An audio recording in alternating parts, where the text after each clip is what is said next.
Immigration has become the defining challenge of our generation. Communities are under attack because our US policies are pushing people into the shadows. How we respond to this challenge will determine how we are remembered and who we are. That is why Raíces exists. Raíces is a nonprofit organization that offers legal services to the immigrant community. The vast majority of our clients have zero resources, and we try to help them pro bono. We work with people who no one else will work with. We work with people who are in detention, women, children. We work with people who've been detained at the border. We work with families who are intact. We work with families who've been separated. We work with people whose families have rejected them because they might be transgender.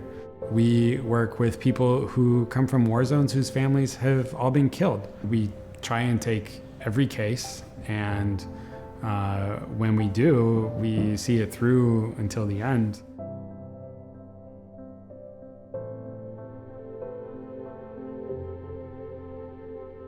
I look at our clients and I see my own family. I am the product of an immigrant family's journey. Many of us that work for this organization are immigrants ourselves. I'm a former refugee from Iraq. I came in 2010. My clients have the same story as mine. My grandpa was an immigrant from Cuba, and really when I look at my clients, I think of him and I think of the rest of my family. As someone who came to this country undocumented, I feel privileged and honored that I'm able to do this.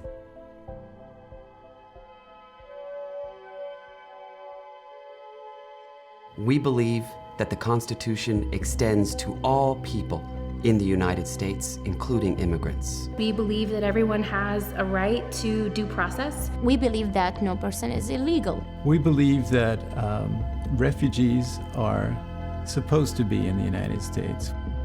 I mean, we believe that families should remain intact, and there's no reason to separate them at the border as punishment. We're committed to people. We're not committed to parties. We're committed to the people. We believe that we're all human beings and we deserve to be treated well. Raíces was founded in 1986 and born from the sanctuary movement, which itself was a response to immigration policies in the early 80s that really made it impossible for Central American refugees to seek protection here in the United States. It was a two-person office to begin with. We didn't have air conditioning or heat. We were distributing food, clothing, had medical care. We weren't doing visa work until probably around 2000. When I started at Raíces almost 20 years ago, we were only 3 people, okay? 1 attorney, another legal assistant, and myself. We've been here for a long time, and yes, we've met each crisis as it's come. We just need to keep growing and growing because there is a lot of people out there that needs our help.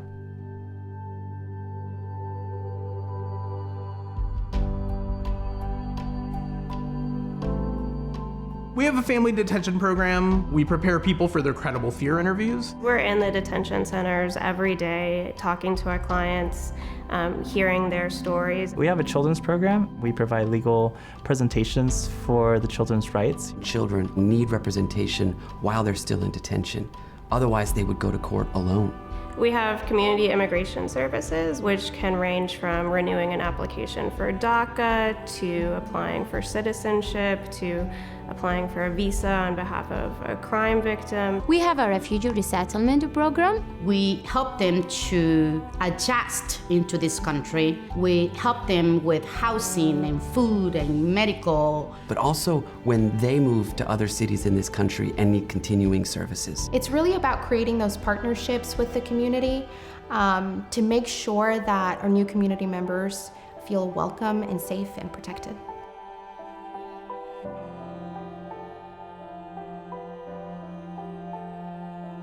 Last year I was almost deported, and Raíces came in, and without knowing anything about me, they helped me, and I don't think I would be there if Raíces hadn't helped. I hope that one day our clients can be able to walk out on the street without a fear in their hearts. I want to be able to have a country where we can welcome asylum-seeking families in a system that isn't designed for them to fail. They're a grassroots kind of organization that helps the community at the most basic level. They went out of their way to help me, and because of them, I'm able to keep going to school. I'm able to keep the life that my dad brought me here to build. When you work at Raíces, you actually get to witness our nation being born anew. Every time we work with a client, you're literally watching the beginning moments of one of those stories that we hear about. We talk about our forefathers. We actually work with people who will be the mothers and fathers of the future generation of Americans. The most patriotic people that I've ever met are new immigrants. The most ambitious people, the most qualified people. These are the best people that their countries are sending. Why would you want to close the door on that? We've been doing this work for more than 30 years. We were here before. We're here now, and we're not going anywhere.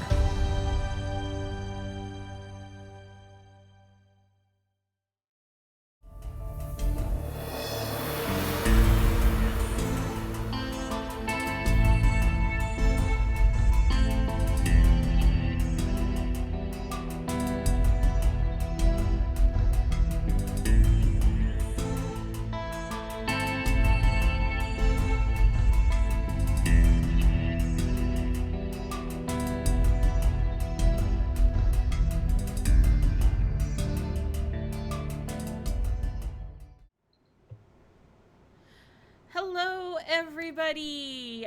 There were some slight technical difficulties, but we are now here, and we are going to be playing another wonderful game for this 50-hour charity stream that we've been running since Friday evening, and will end tonight at 10 p.m. ET. Before we get into the game, there's a couple of things that I would like to talk about. First of all, what is this stream for? It is for Raíces, Texas. It is a non-profit organization that helps immigrants and asylum seekers get due process and oh boy, words are hard. I got you. Don't worry about it. So they're doing great things. They really are. That video that was just there, I couldn't say it any better. They offer pro bono legal assistance to immigrants and refugee communities, and they are on the front lines of the immigration debate, ensuring that people crossing the border are afforded due process and dignity, with the belief that no person is illegal and that families should remain intact, and that every person who crosses the border should be treated with compassion and humanity. We are raising our funds for Raíces through Tiltify, so please hit the donate button below. Currently, subs and bits will not count towards the total, so please, if you have something, if whatever you can spare, donate through Tiltify. We are doing giveaways. In addition, there is certain incentives where if you donate at least $5, you will get a free PDF. And if you... Ooh, we get a new sub. That is amazing. Remember to donate, though. And if you donate $10, then you get 2 RPG PDFs. And if you donate $15, then it is, I believe... oh my god, there's a ticker thing that I have here. Yes, the donate stuff. Yes, a player gets a reroll at 15, and and at $25 there is a crit. In addition, yeah, so giveaways. So I will now pick the winners for our prizes. The 3 prizes that we had prior to our new game is a 2-month Sirenscape Super Siren subscription, as well as a handmade dice bag by Hoop and Loom, and surprise dice and sticker mailer from So Nerdware. So the winner for the 2-month Sirenscape subscription is Neo Gabby. Congrats! And the winner for the handmade dice bag by Hoop and Loom is Crystal Fear. Yay! And our last winner, who will be going, who will have the surprise dice and sticker mailer by Sonordware, is Joe Sondow. Yay! Congrats! And to receive your prizes, please message us at Welcome Party RPG to get more information about your prizes and to get them. With that being said, I believe I will now hand over the reins to the to the amazing GM that we have, Meg. Good morning. Welcome to There's No Place Like Home. I'm Biker Meg, or Meg simply. Be your DM for the next few hours. If you're just tuning in, as our lovely producer Miriam has already said, we're playing this game with Welcome to the Party, which is a group hosting this fundraiser for a wonderful organization called Raesis. As they also mentioned, their mission is to help separated families, detained families, unaccompanied minors, and others who are seeking asylum in the United States by providing free legal services. This is a very worthy cause. I'm so happy to be able to be involved in this. And we are on our home stretch, hopefully towards our $5,000 goal in 50 hours. We can't meet that goal without your help.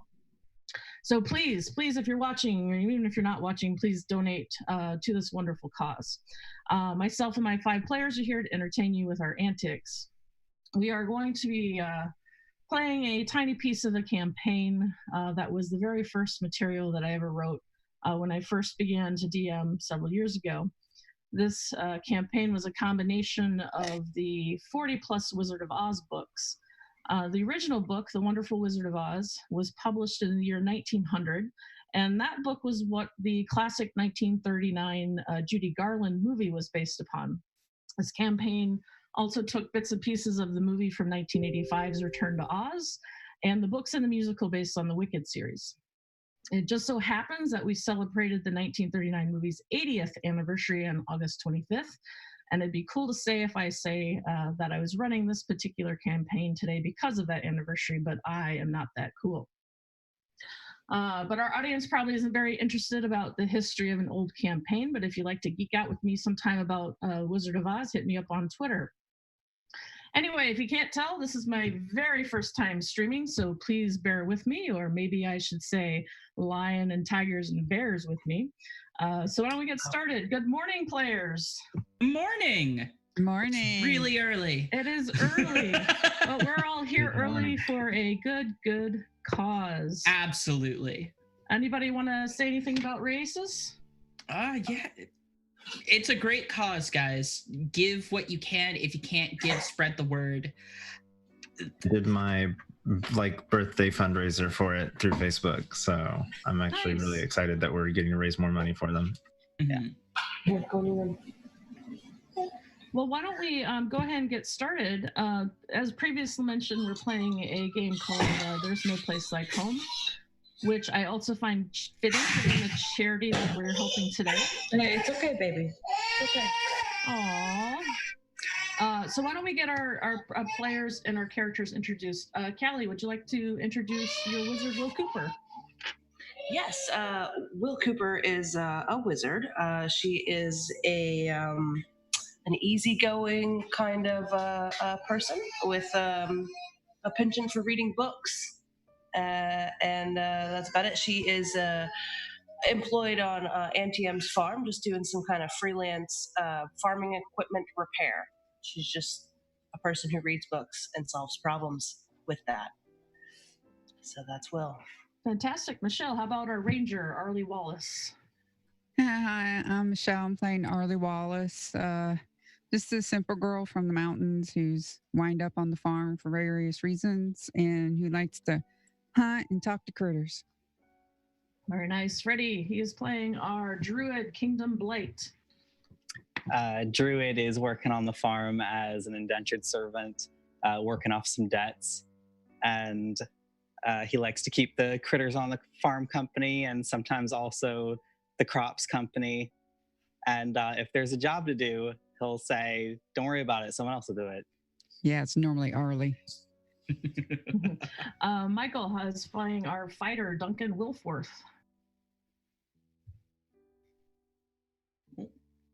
Michael, you want to introduce Duncan? Yes, Duncan is a simple farm boy from down south, and he helps out with repairs and things like that, roofs and raising barns and any problem he sees, he can probably fix it with his hammer. Nice. And Sahoni, who is playing our cleric, Dean Justine. Yes, I'm playing Dean Justine. He is a Native American man, and he kind of showed up around 15 and has been kind of working around. He's 22 now, so he's kind of an old farmhand at this. Probably he's been around on the Gale farm for a few seasons now, I would say. He knows his way around things. Very nice. And also, for those who don't know, your donations will get our characters things. For a $15 to $24 donation, which it looks like somebody already has donated that. Thank you very much. Wow. You will get an advantage on a roll. An advantage in DnD5E means that you take 2 d20s, you roll them, and you take the higher of the 2 rolls. For a $25 to $50 donation, someone will get to have an automatic natural 20 or a critical success on a roll. And then for every time we cross a $100 total donation during the stream, a player will get to roll on the Table of Many Thanks, which will provide them with a Magic Oz item from one of the many source books. There's lots of good stuff in there, so I hope we get into that stuff. Are we ready to begin? Yeah. Yeah. Yeah. Okay, so set the scene. It is the early 1930s, during the beginning of the Dust Bowl in the middle of the Great Depression in rural Kansas. Our characters are all farmhands who have been working for Uncle Henry and Auntie Em, but things are starting to take a turn for the worst. An extreme drought has taken a hold of the land, and when the wind blows, it kicks up large clouds of dust and dirt that cover anything and everything. The land is a dull, dirty hue. Times are hard, and the Gales are not able to pay our farmhands for much longer. Today, the Gales have invited the farmhands to town for a bit of a last hurrah. They've invited you to the Rainbow Inn for lunch. It's not much, but at least they could do for the folks who have been doing their best around the farm for the last couple of years. Rainbow Inn is a simple place. Wooden walls, wooden tables, wooden chairs, wooden bar. Not much is going on here today, but that's pretty typical of the Rainbow Inn. There is soft music playing in the background on an old radio. The Gales have yet to arrive. What would you like to do? All right. Well, what's kind of the setup in this Rainbow Inn right now? The setup is a little small place, kind of a hole in the wall. Maybe a half dozen tables, various size tables, long bar, some stools at the bar. There is a bartender in there cleaning glasses. Well, Duncan is a growing boy, so he's going to try to find something to eat or at least to drink if I can go talk to the bartender. Okay. Yeah, you can walk into the bar and you can go over to the bartender, and he's cleaning his glasses and putting them off to the side. Welcome to the Rainbow Inn. What can I get for you? Do you have anything to eat? Sure. We've got some lamb stew. We could get you a bowl if you like that. Oh, well, that sounds wonderful. I'd appreciate that a whole lot.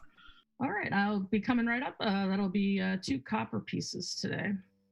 Absolutely. And maybe something to drink with that? Sure. What would you like? Well, what do you got? We have ale, we have beer, we have water, we have milk, he lists off a bunch of other stuff too. And you can see the bottles kind of behind him. Well, I'll take some of your house ale. That sounds wonderful. Very well, sir. I will bring that right out for you. Dean's already got something to drink. Just water, just a big, tall glass of water, which is fine. Yeah, but he kind of sees Duncan and is kind of wave him over because, I mean, they know each other. They've seen each other around at the farm. Sure. Yeah. Yeah, what you need? Nothing. But do you know, what do you plan to do after all of this? Well, I mean, I'd hope one day to, go on and fight in the war, be a hero. He just kind of smiles and tips back at that. Well, what many about ways yourself? to be a hero. Probably go back home. I've made a decent amount of money on this farm. No place like home, you know. Kingdom, I don't like this. I don't like being here. What, you don't like this inn? I don't know why they called us here. Oh, you think they're gonna let us go? Well, why would they bring us to a fancy place like this? I don't know. Maybe we deserve the treat. Did you ever think of that? Maybe we've been doing a really good job. I've been wanting a new bow for a while. Why didn't they just get me a new bow? I don't know. Have you let them know that's what you need? Like every month. Oh, Arlie, I'm sorry. I'm gonna try my best to convince one of the trees to grow you a nice bow, but it's gonna take a while. I know, but some already made. Well, Em and Henry are really nice folks. Maybe this is when they're gonna give you one. You think? Sure, they're really nice folks. Speaking of Em and Henry, has anybody seen them today? I think Will peeks out from the corner where she's just been sitting and like reading a book for the last 10 minutes, just sitting there, which I think is a common occurrence for her. And she says, "No, I haven't seen him today. Mama said she spoke to him yesterday, but that's about it." All right, at this point, I would like everyone to roll a perception check, please. Okay. Oh boy.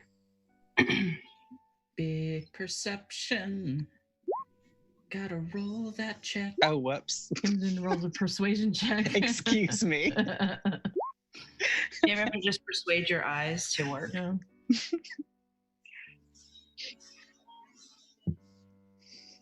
Okay, Arlie and Kingdom.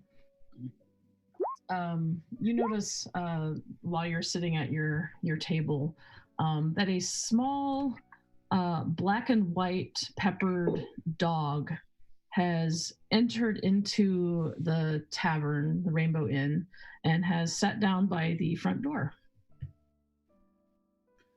Oh, I approach it immediately. It wags its tail at you. And as you sweetheart, get up to come towards it, you notice that its paws and its mouth are kind of covered in mud. Oh no, someone's not taking care of you very good, are they? It wags its tail at you. I scritch it behind its chin. When you kind of scratch it behind its mouth or behind its ear, something falls out of its mouth and it lands on the ground. And this, whatever this thing is circular, but it's covered in mud and it can't really see what it is exactly. Oh, I pick it up and kind of rub it clean with my fingers. Well, kind of like rub it on my coat. Okay. So you kind of wipe the mud away. You get a good look at it now. It is round. It's about yay big. It is green, and it has what appears to be a Z spelling on the coin. But you don't have much time to study it, as you move the mud away with your finger, you disappear with a puff of smoke, and the coin clatters back down to the ground. Oh boy. Kingdom. The rest of you hear kind of a ching as the coin hits the ground, and suddenly they're not there anymore. Arlie picks it up. And once Arlie picks it up, Arlie poofs out with a puff of smoke, and the coin clatters back down to the ground. Arlie! It just... I'm gonna go grab the coin too. Go grab the coin! You go over and pick up the coin, you touch it, and poof, little puff of smoke, and you are disappeared as well. Not 1 cent of common sense among them.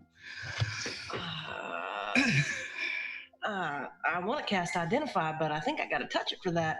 Oh. I don't want to touch that thing. No. I feel like this is usually what happens when some sort of nonsense happens on the farm.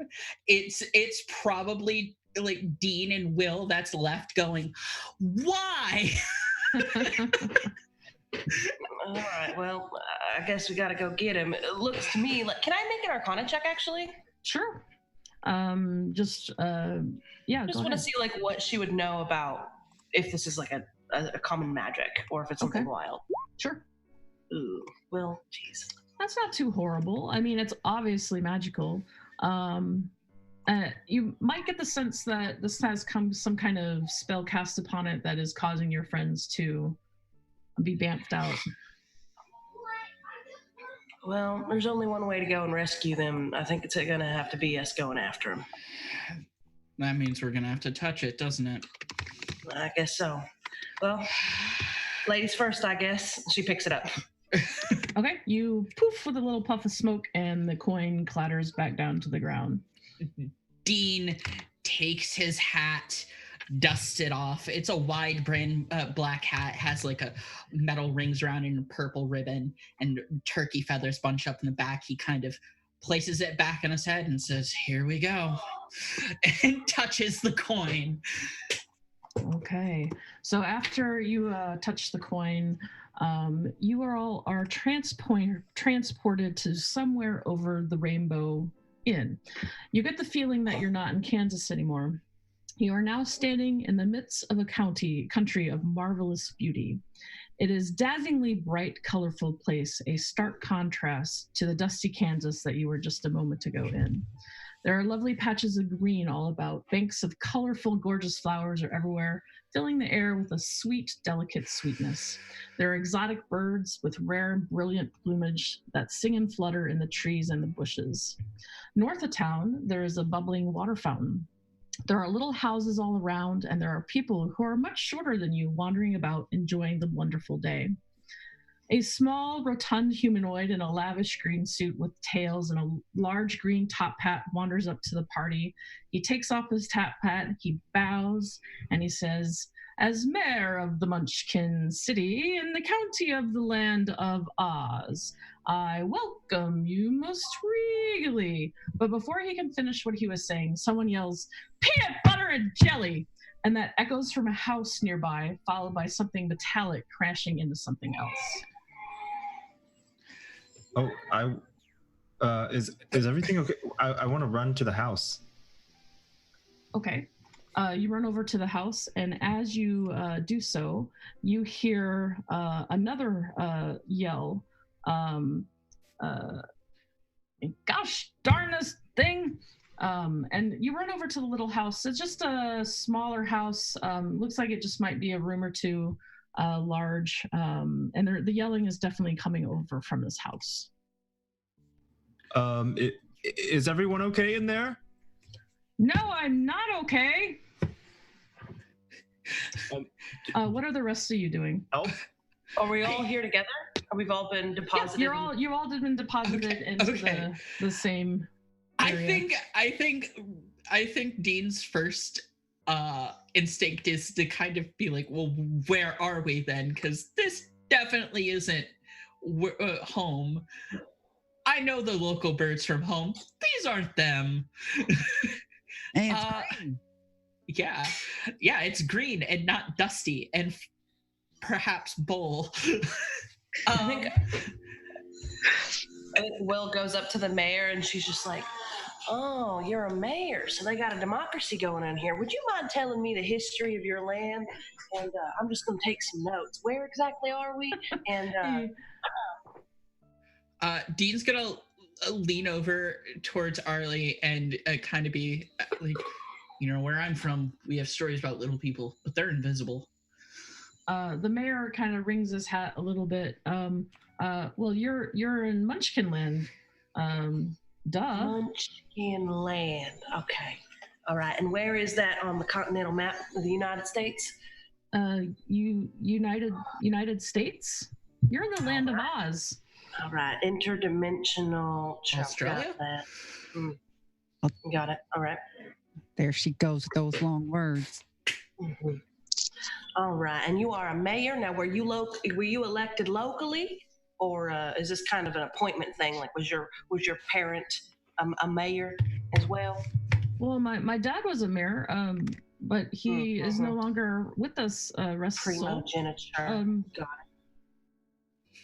The mayor looks very confused at you, Will. Right. So, what do you require of us? You need something? I was just welcoming you to Munchkinland, and he bows again. Did you send the coin? Coin? What coin?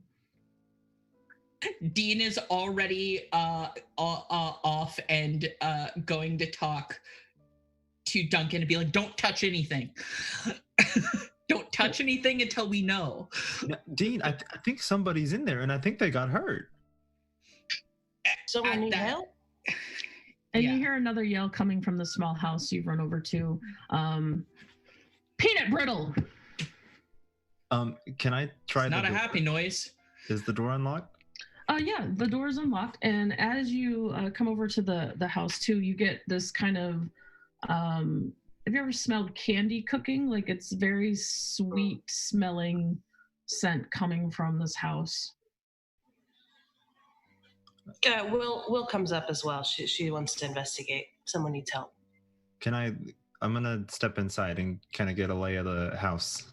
Okay, so you'll have to kind of hunch over. The house isn't meant for tall people such as yourselves, but you come into the house. It's kind of got lots of different pots and pans and cooking utensils and different doodads that would be associated with cooking, kind of all in a pile. And it seems like they're all on the floor in the middle of what looks like a little kitchen area. And there is a short man wearing overalls, green pants, blue shirt, suspenders, kind of a childish looking face, kind of rummaging around through all of the different things that are piled up around him. Hello, I'm Duncan. Is everything okay in here? My lollipop! I cannot find my lollipop! Well, what does it look like? Maybe I could help. It's very fancy. It's about this big, and he like shows you like big as his head. It's my final entry into the candy making competition, and I need it. I must have it. I can't find it. Well, Auntie like Em digging through all the stuff, like throwing stuff over his shoulder, just digging through the pile of stuff that's on his floor. Auntie Em always told me when I lose things to look in the last place I left it. So, where was the last place you left it? It was right here. Well, is it still there? No, I can't find it. Well, then I guess we got to start looking around. I'll start looking around. Okay. You want to roll an investigation check for me?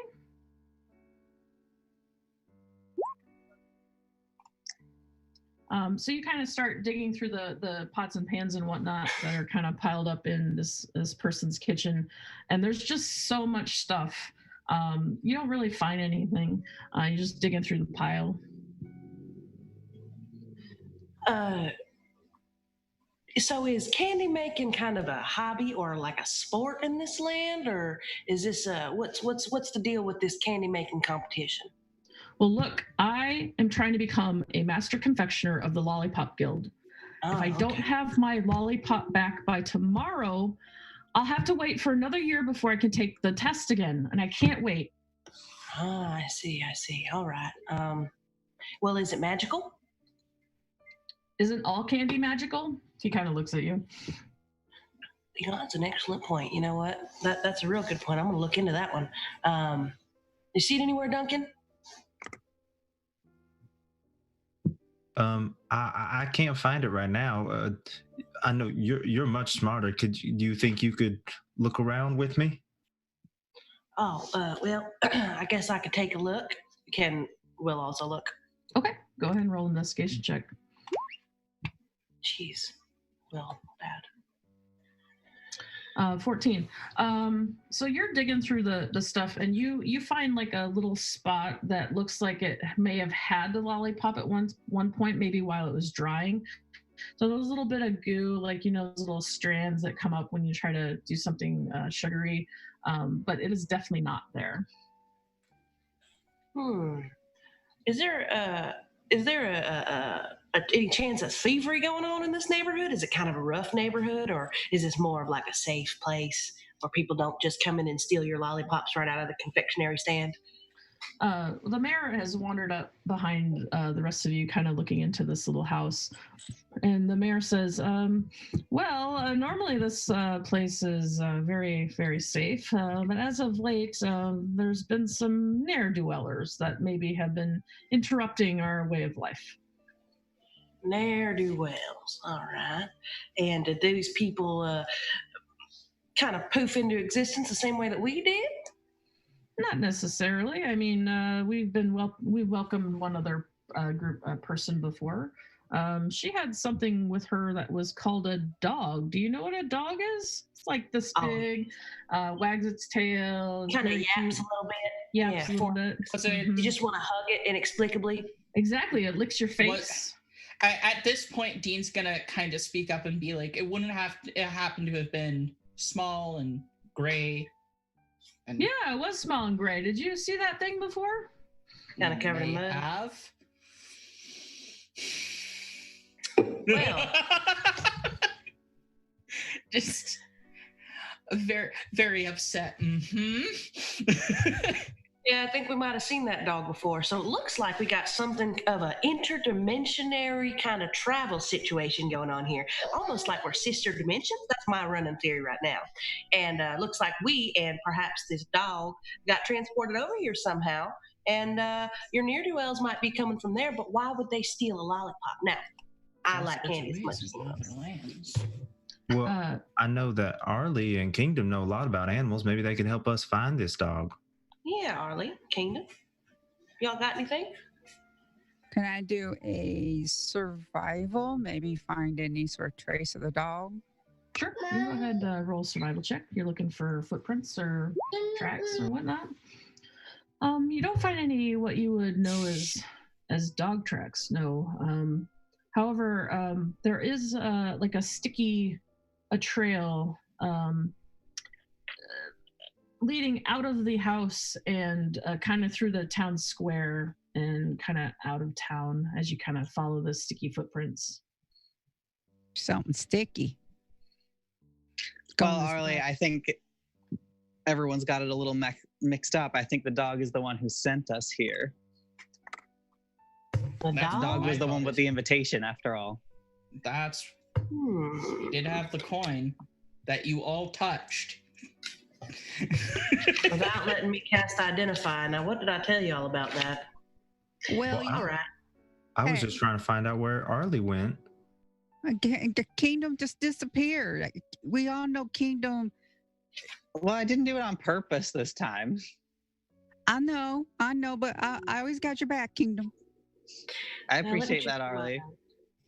Well, before I go into anyone else's house, I think I need to wash the dust off of me. I'm going to go take a dip in that fountain. It's the most water I've seen in weeks. Oh, I don't know if that's... We need to be careful here because this is more or less a diplomacy mission if you're really looking at it, right? This well, is all the more reason that I should be clean. I take off my coat and my hat and I wash myself in the fountain. If I had a nickel every time Will used those words, I could buy myself a bow. What words? Which words? This Dean just got, what did we just say to him? Can you just like speak Will? Why you always got to be like this, Will? You just speak plain. Well, I find that I'm speaking quite plain. I find that I use the local vernacular with an adequate hand. I think that I speak very clearly. Wouldn't you say, Kingdom? Duncan, back me up here. I've never had trouble understanding you. Thank you. Kingdom, the water in the sometimes fountain I had trouble paying attention. Will. I find Will quite enlightening. Kingdom, the water in the fountain is a little chilly, but other than that, you get all the dust washed off. Oh, it's great. What do you mean, Will? If Will's in lightning, wouldn't Will be in danger? Because that's in the lightning? You're supposed to stay inside when there's lightning. You know I'm not afraid of lightning. Not that kind of lightning. in lightning. So means meanwhile, death lightning. the small person that was rummaging around in his kitchen comes outside and is talking to the mayor. Mayor, I need my lollipop back. You must help me. I need it for the guild. I can't wait another year. I just can't. And the mayor says, well, I don't know what to do. Somebody will have to go to the Emerald City and talk to Oz about it. He'd know what to do. Well, we can go Emerald talk to City. this Oz fella. I know Arlie found some sticky tracks. Is that maybe we could see where those go? Yeah, I'd be more than happy to help. It seems this is a diplomacy mission. Maybe it'll foster a good relationship between our dimensions. Right, Duncan? You could be a hero. Well, that sounds wonderful. Well, if nothing else, we'll find out more about where we are and possibly how to get home. I've heard a lot of stories about different lands. Now, is this Oz person? Is he a powerful sorcerer of some kind? Do you think, or is he like a legendary fighter? Or, why would you bring your problems to him? Is he the governor of this land? Is he the next step in the? Yeah. Oh no, he's the Wizard of Oz. He rules the land. Fellow wizard. All right. Okay. I do some wizardizing myself, you know. Oh, you're a wizard as well. Yep, the Wizard of Kansas, I guess you could call me. Wizard of Kansas. Mm-hmm. Where's that? Kansas is, well, it's a little further west in the Midwest in the United States. I think she might have a map on her. She might have a map of the United States on her. She pulls it out. Oh, most likely. She pulls out her book and kind of rummages through and shows him the picture of the. It's like hand drawn. How many volumes of that encyclopedia can you carry at once? It's not an encyclopedia. It's a personal book that I have taken notes in. It's a bullet. I call it a bullet journal, and I write down all my thoughts and feelings and observations in it. That's all. Okay. It's a really wonderful place. We got lots of corn and well, if you stick around for the sunset, it's just beautiful. Mm-hmm. Mm-hmm. We have beautiful sunsets here too. I can't wait to see it. Jerry, the candy maker, comes up to you, Duncan, and you're dripping wet after you get out of the book. And she, please, find my lollipop for me. I'll be ever grateful. So, absolutely. Can I make a survival check to try to follow this trail too? Sure. Arlie would point it out to you all. Go for it. Nice. Hey. So you lock onto these sticky tracks that Arlie has pointed out to you, and they lead down this kind of yellow bricked road, you might say, east of town. We just have to follow this yellow brick road, I suppose. Well, let's go. We've got to get his lollipop before the end of the day. Oh, the roads are paved and everything. Ain't it color coded? That's interesting. All right, I'm gonna write that down. I'm gonna march on, following this trail. Is there a red brick road, you think? Definitely. See, right there. Yeah, I wonder where this one leads. Oh, it leads to this flower patch. Mr. Sald, I guess. Good job, Kingdom. Thanks, Arlie.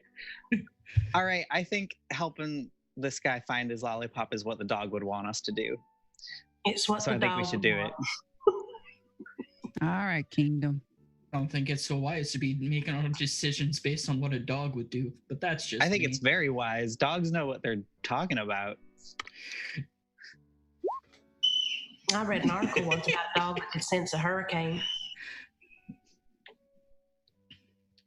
All right, so you guys are going to start following the yellow brick road then? Yes, we're gonna follow the yellow brick road. Let's go. Follow. All right, so you start taking the yellow brick road headed east. The road turns a little bit south and leads you out of Munchkin Land into a very lush farmland. You see, Munchkins are great farmers, and there are all sorts of crops that you pass by. Eventually, you come to a field full of corn. The road is lined with a wooden fence. On one side of the road sits a scarecrow. His head is a small sack stuffed with straw with eyes, nose, and mouth painted onto it to represent a face. An old pointed blue hat that belonged to some Munchkin is perched on his head, and he wears a blue set of clothes that are worn and faded and that are stuffed with straw. Well, howdy, fella. Are you looking for the... Oh, sorry. Dean, Dean just comes in from behind and like gently pats him on the back.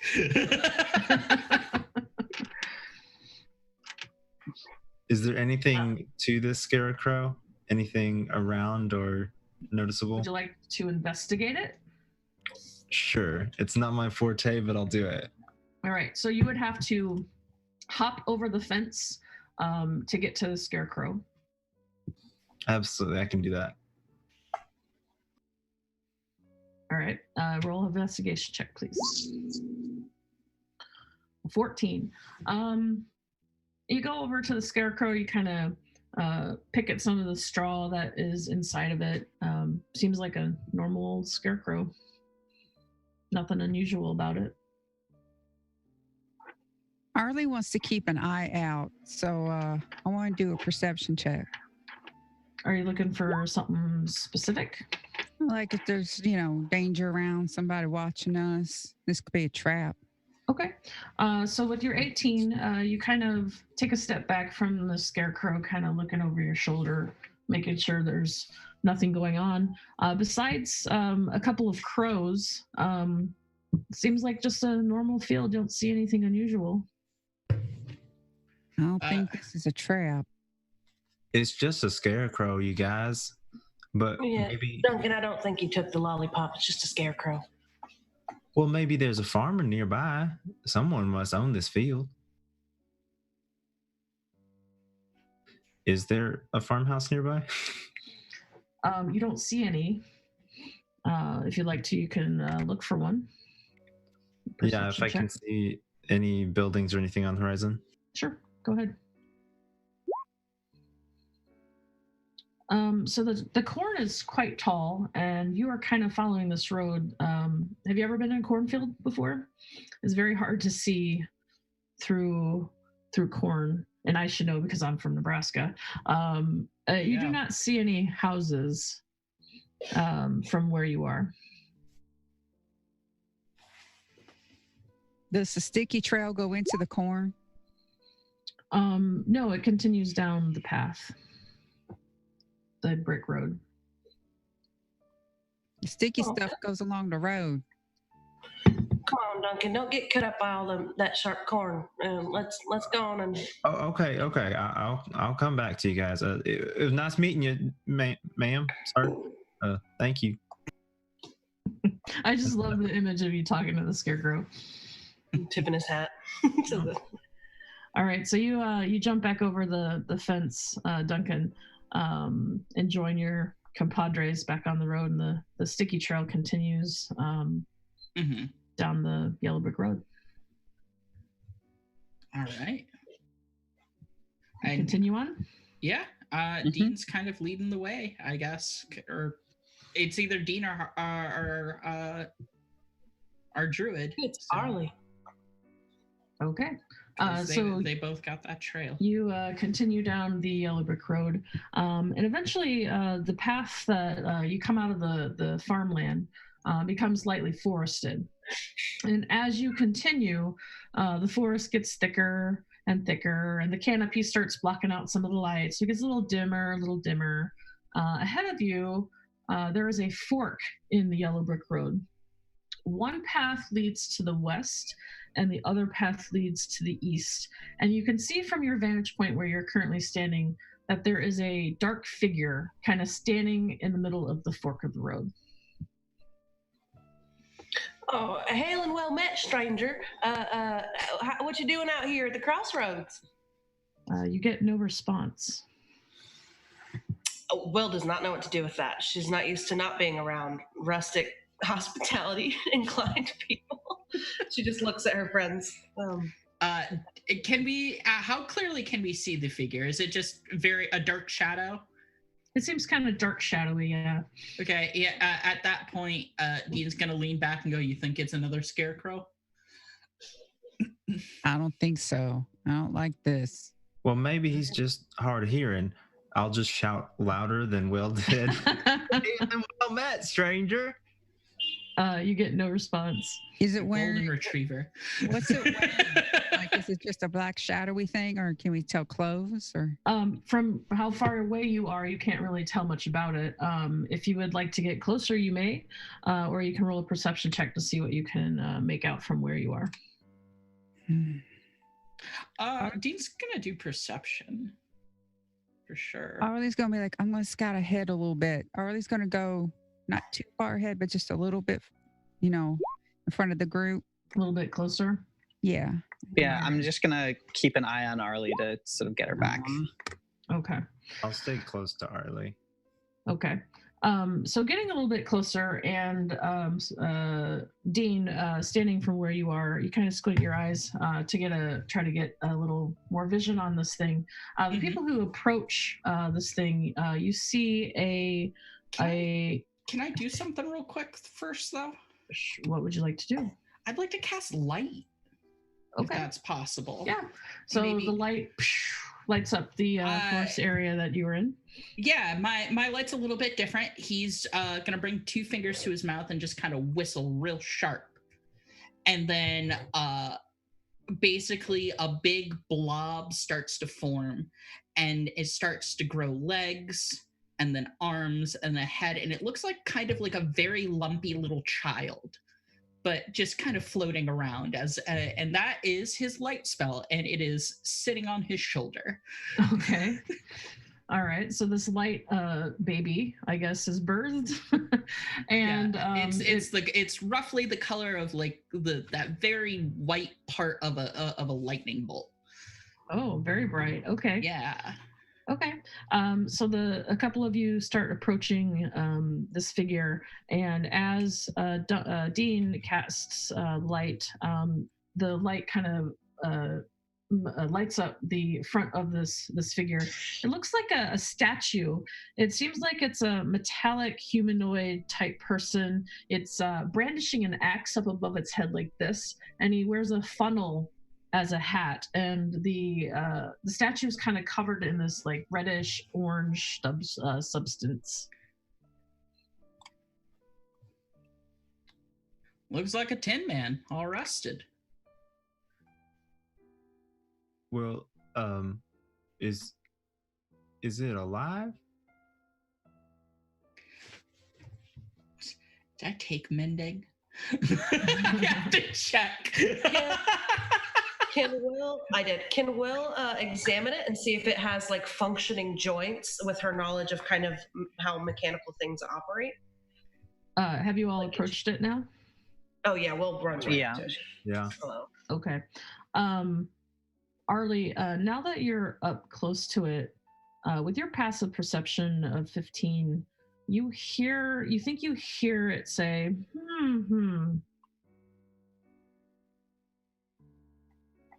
I think it's trying to talk. Definitely a noise. That's and ridiculous. it definitely came from that.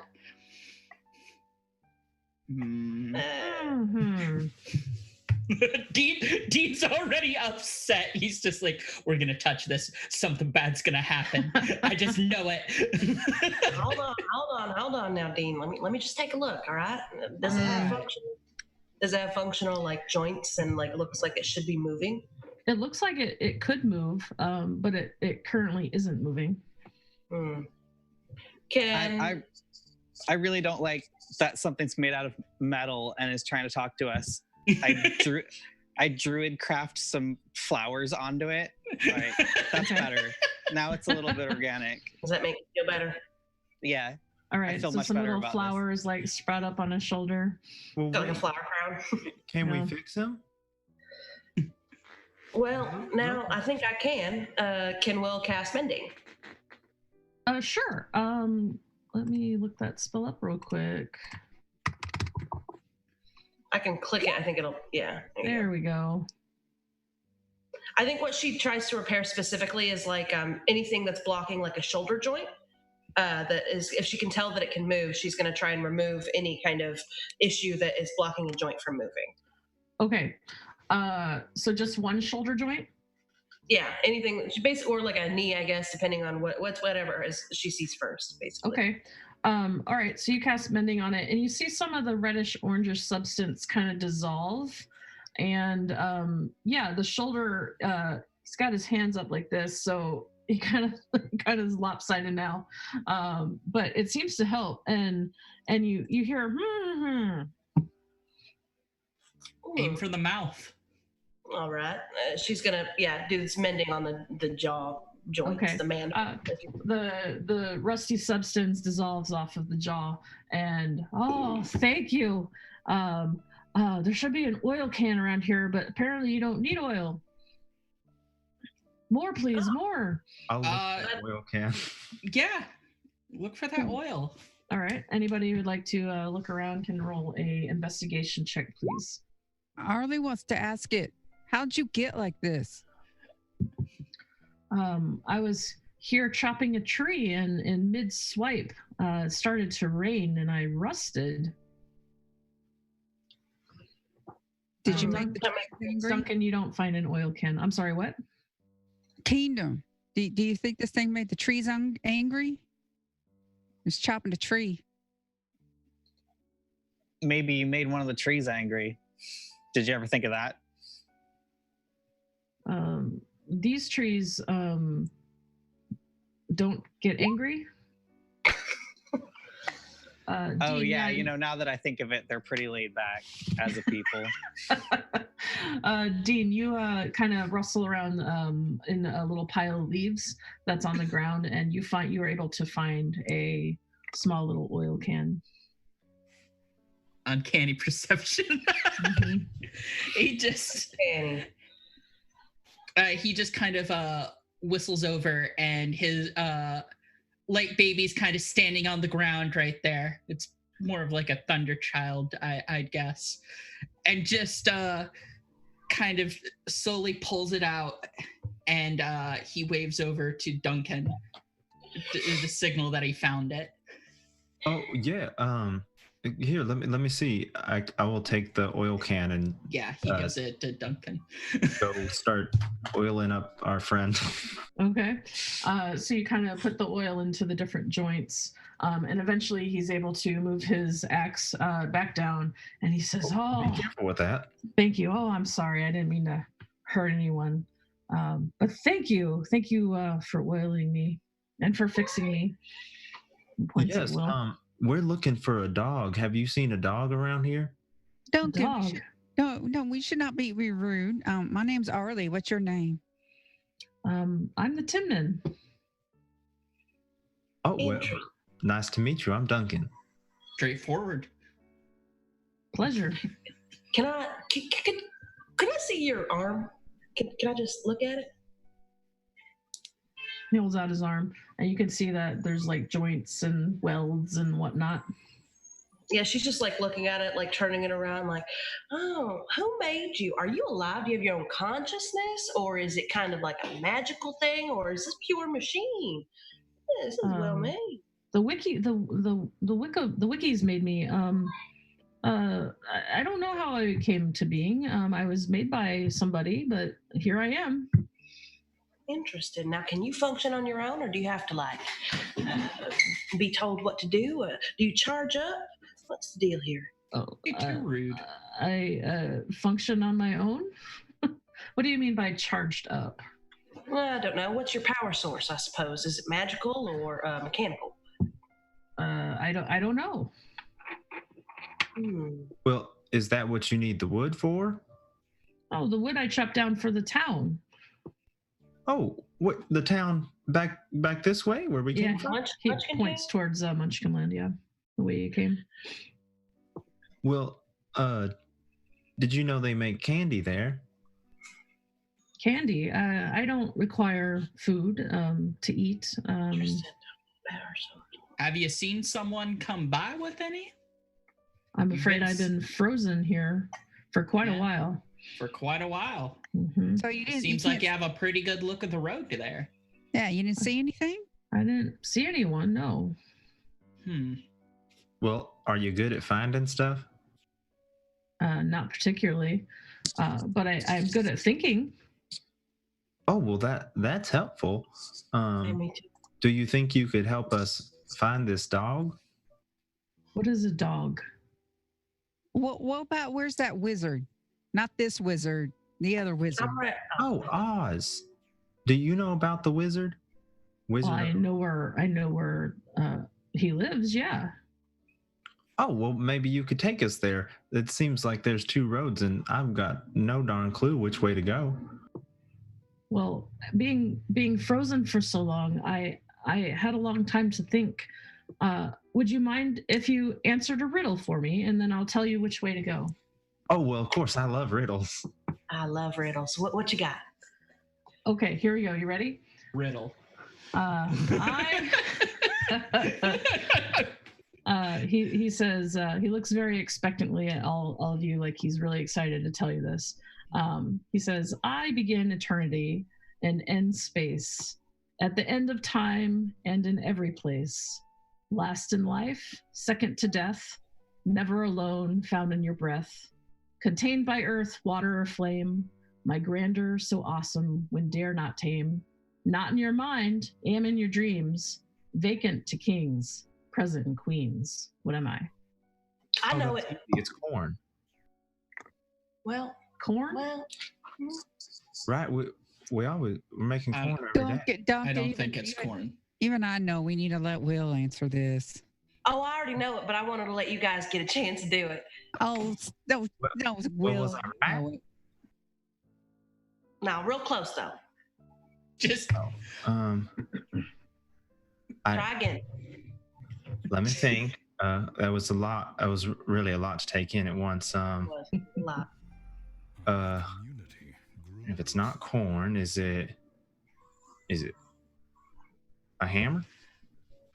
That's another very good guess. Will, you not don't quite. No, it's a good guess. It's not in his mind, but it is in his dreams, and I guarantee this one dreams of hammers and corn all the time. Well, I don't doubt that one bit. Auntie M's apple pie? Oh, come on. We don't have time for this. We got to find some candy. Will, just give it. All right. It's the letter E. Very good. I thought that one would stump you a little bit longer, the Timon says. Oh, well, Will is a very smart man. Very smart. He's always got all the with him. Very, very smart. Well, anyway, he points to the easterly route. That is the way to Oz. Oh, E, like east. That makes sense. I'm very clever. Oh, all right. That was good. Well done. Well, on our way back, once we figure this whole thing out, we're on kind of a diplomacy mission right now, and I'd love to come and interview you and take some sketches down of your whole construction. I'd love to just take you apart. No, look inside of you. That's what I'd like. He unlatches. Please do That not is let. very rude. Please do not let Will take you apart. The Tinman unlatches a little latch on the front of his chest area, and it swings open, and there's just like an empty cavity inside. Oh. Is that what you mean? Well, I did. She like marks a little note in her book. All right, let's move on then. He closes it and kind of, and he latches it back. Oh, That's not right. You should. That's not right. You should have something probably- in there. I'll give him the can of oil. You should probably keep it in there in case it rains again. Oh, I will do that. Thank you for helping me. Good luck on your travels. Oh, absolutely. Thank you very much. And at that, Dean's gonna tip a hat, and the baby's gonna like mime that too. Okay. from the shoulder. So you continue on? Yes. Yes. All right. So taking the east path, the forest continues on, but the canopy seems to thin out a little bit. A little sun starts coming through the trees. You hear a babbling brook nearby. The birds are singing. The sun starts to hit and warm your face up. It seems very, very peaceful here. After another hour or so of traveling, the road spits you out into a field of beautiful red flowers. I've got a picture for that. Oh, hello. Yes. You finally make your way out of the forest and you catch your first glimpse of a green emerald city glittering in the distance. Large green towers poke above the field of red flowers. The road becomes a lot narrower here, and you can see that it kind of winds through the field. And in some places, the flowers are so thick that you can't make out the yellow of the road. Kingdom, what type of flowers are these? Oh, can I roll a nature check? Yes, please.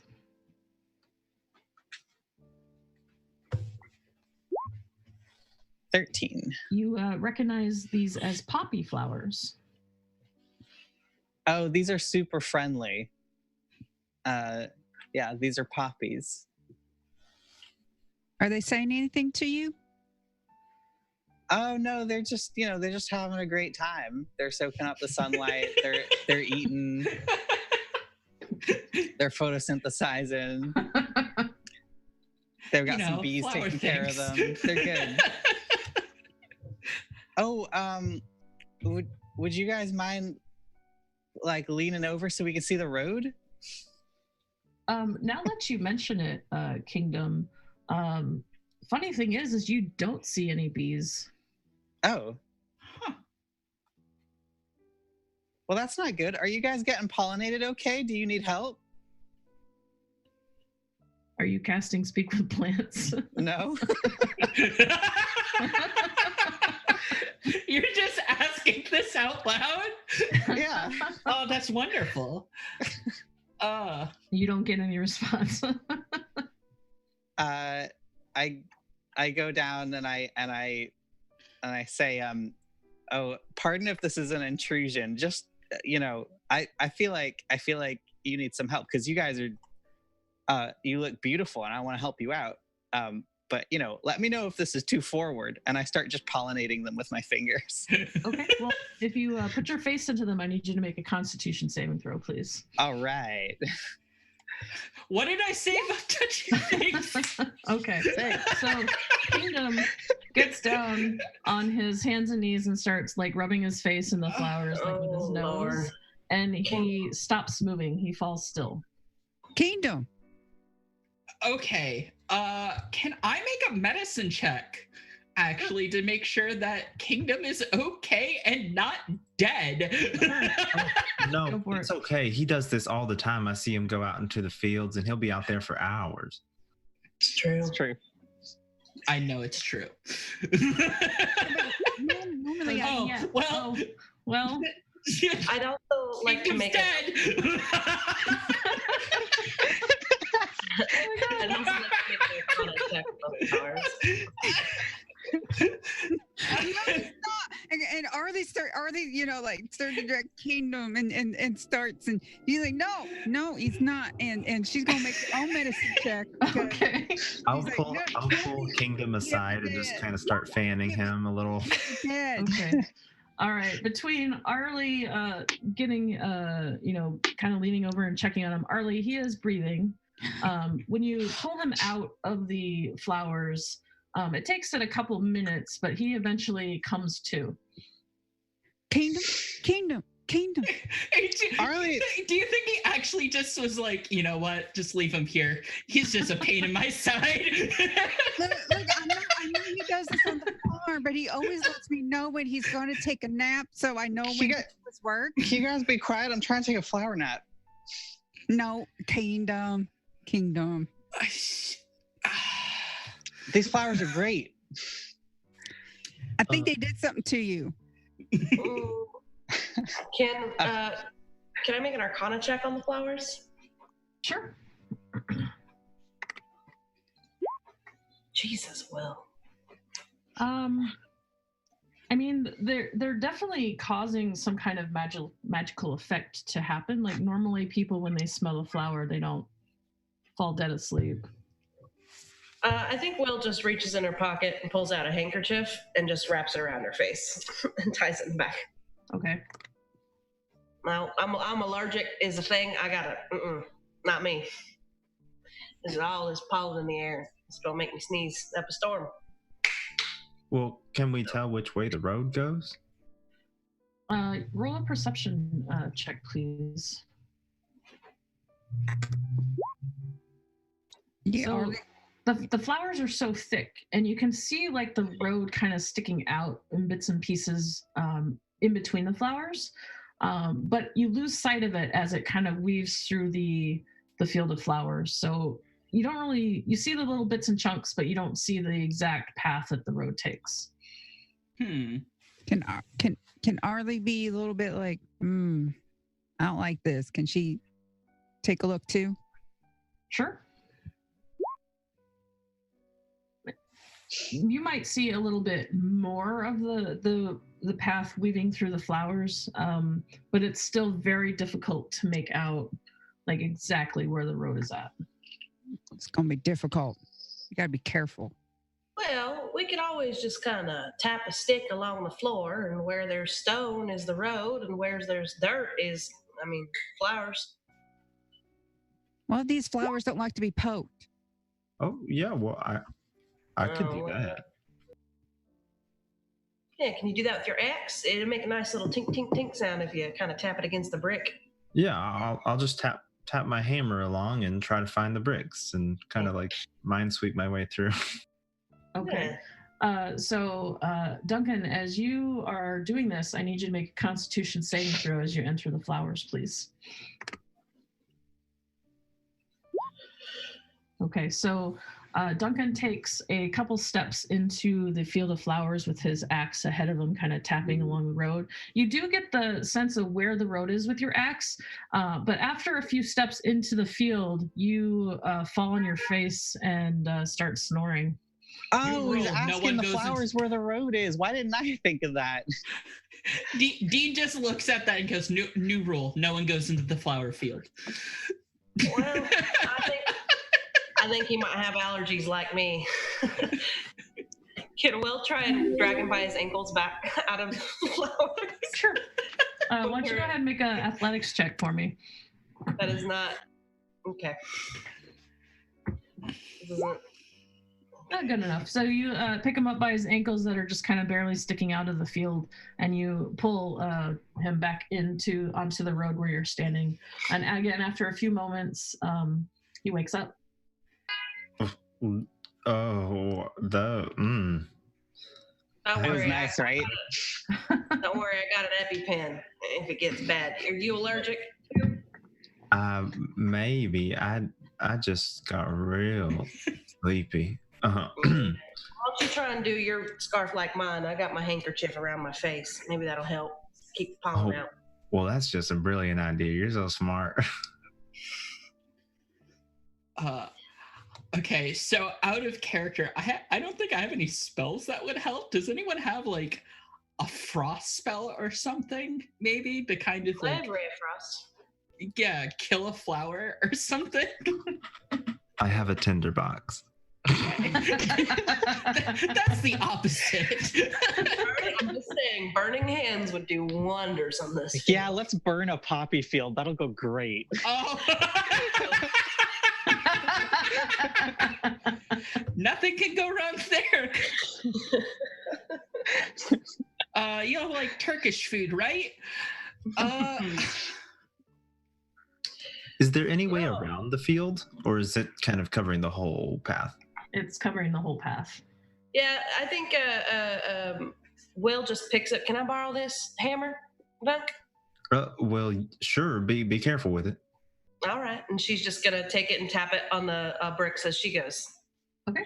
Will, I need a Constitution saving throw, please. Just said, don't go into the flowers. even with the bandana, huh? I'll give you a plus to your bandana, but yeah. All right, so you seem fine. Come on now. Come on. Oh, okay. Well, Will looks fine. I'll follow Will. Okay, and another Constitution saving throw, please. Oh, nice. Yeah. So the bandana seems to be helping. Arlie's gonna tie a bandana. How far across is this poppy field? Seems like it's about a mile across. Oh, we're gonna make a lot of saving throws. Arlie, do you go into the field? Yes. Constitution saving throw, please. So Arlie puts on their bandana and takes a few steps into the flowers, and Arlie falls face first into the poppies. And Whoa. Can I make a save to try to and catch just her? carry her? What's that? Can I catch Arlie and just try and carry her? You can sure try. You're a strapping young man, right? By the way, 2 sacks by of the way, grenade. we got a $20 donation for whatever you want to use it for, which is Ooh. terrifying. Hi, Eric. Thank you. That's my buddy. Yes, thank you, Eric and Payne. Love that. Hooray. I love that for us. Love that for us. Hate that. Us. God, if we're gonna burn a poppy field, we might as well get the Pink Floyd out.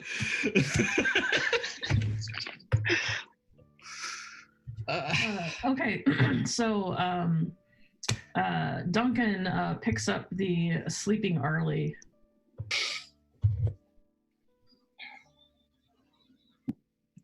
Can I tell whether this effect is like just happening on its own or whether it is actually caused by pollen? By like something physical? You may either roll a nature check or a arcana check. Okay. Let's do nature. I figured that's be what you chose. With your 16, normally poppies don't do this. So Right. you would presume that there is some kind of other effect that's happening here. Folks, I don't think I have anything that'll help this situation. We might have to just power nap through this. Power nap. I got Arlie. Now, your other issue, Kingdom, is if all of you were to fall asleep, that could be very dangerous. Dean's only got like wind spells and stuff. He's not going to be helpful here. I think a wind spell would be exactly what we need. A breeze that blows the pollen away? Yeah. I don't think that's how allergies work, but I can try. Anybody bring any Benadryl? I have an EpiPen in my bag. Don't worry. It's like I don't think those were invented yet, but I invented them. Okay. So what are you gonna do?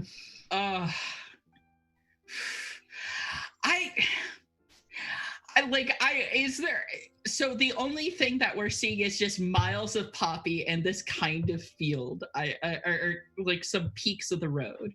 A mile of poppy field, and there's little blips of the road that you can see through the poppy field.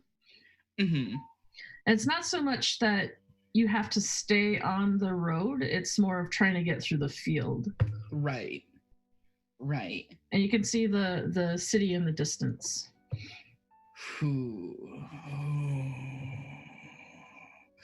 Dean is not happy. He's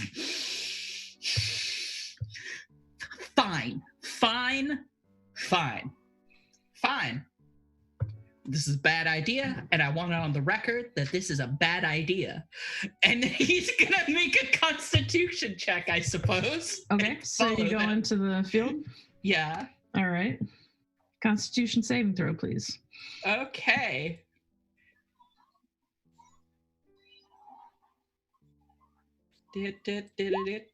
Oh, nice. Okay. Yeah. Okay, so you kind of grit your teeth and wander into the I'm poppies. holding my breath as best I can. Yeah. Hat over the mouth. Seems just fine. power walking like I'm in a mall. Now, mechanically, you can only hold your breath for a number of minutes. I believe it's equal to your Constitution modifier. Yeah, so I can't hold my breath worth of crap. So Smoking those. I think it's 1 plus Constitution because you get at least one. Yeah, That's probably right. Yeah. Yeah. Well, I've got one thing I can try, I think. I'm going to try to walk over to join Dean while casting Create Water as a rain. Okay. Can you put the description of the spell into the chat for me? Sure. Oops.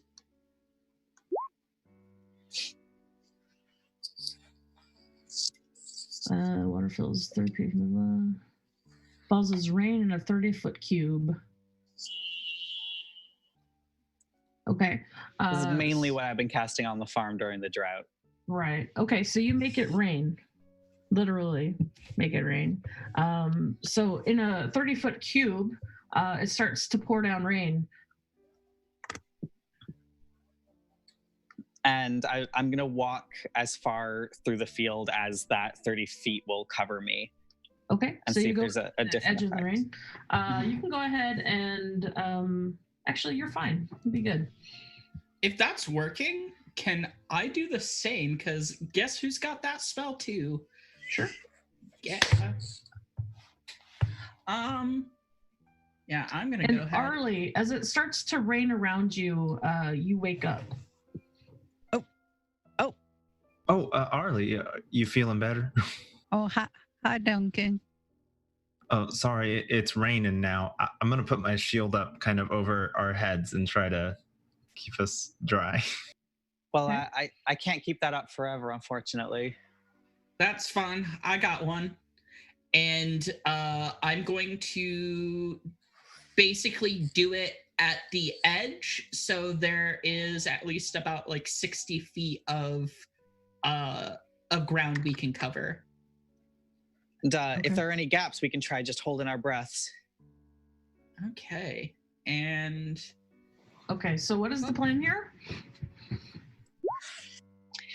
So I think the plan is that me and Dean are going to make 30-foot patches of rain that we can all kind of run to as stations to breathe in. I think that might cover the most ground and cost the least amount of magic. And like hold our breath as we run between. Yeah. Yeah. Okay. All right. How many spell slots do you have to do this with? I have 4. 4? Okay. How many does Dean have? 4. But so you I have don't 8 want to. between you?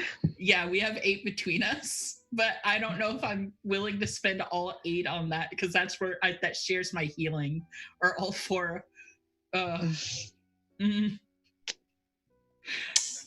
Can Will cast Ray of Frost on the poppies? See if that helps. Sure. Cool, I do it. Okay. That's a cantrip, right? Yep. All right. So let's say, for the sake of argument and time, that between you using the Ray of Frost cantrip, Dean and Kingdom, let's say you use 3 spell slots each, and holding your breath and kind of making little pockets of where you can breathe okay, and then running, and then making another pocket, and then running, that it takes you a little bit to run across this field of poppies, but you eventually are able to get to the other side without issue. Yeah, all right. There, see, we made it across, and we watered the flowers. Will shakes out her finger. It's cold from casting Ray of Frost from it so many times. All right.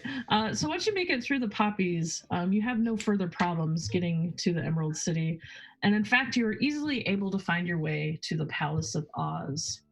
In front of you stands a large green gate, and I have a picture of this as well. Here we go.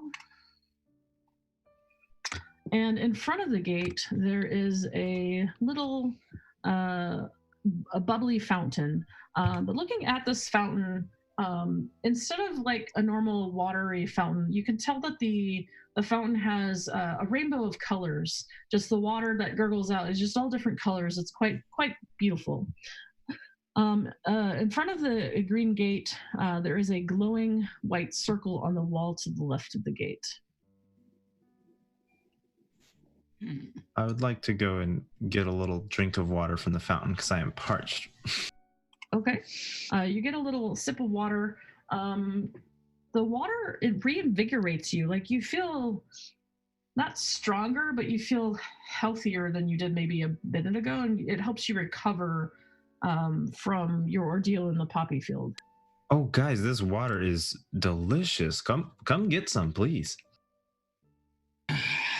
It is important to hydrate when you're walking about in a field. Dean, I want to just put... Oh, sorry. Go ahead.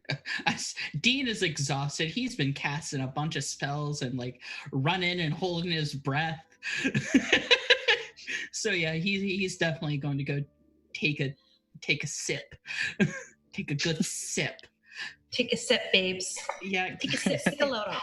Arlie's going to wait to see if Dean dies or not before she shakes it. Very wise. Dean, make a Constitution. Just kidding. Okay, that's fair. Yeah, it makes you feel pretty good, actually. Feel great. Well, since Dean says the water's fine, Arlie will take a drink. All right. Tastes very nice and cooling, refreshing. I'm going to stick my arm in it and see if it changes the color of my arm. Okay. You stick your arm inside of the water. It acts like normal water, so the colors kind of drip off of your arm. Hi, Marion. Welcome back. I'm mesmerized. We are so ready to take a break. Or just dipping into water. Take a sip. Okay, so we will, at this point, as they're all having a refreshing break, we will have a break ourselves on the stream. However, prior to doing that, we are going to have some giveaways.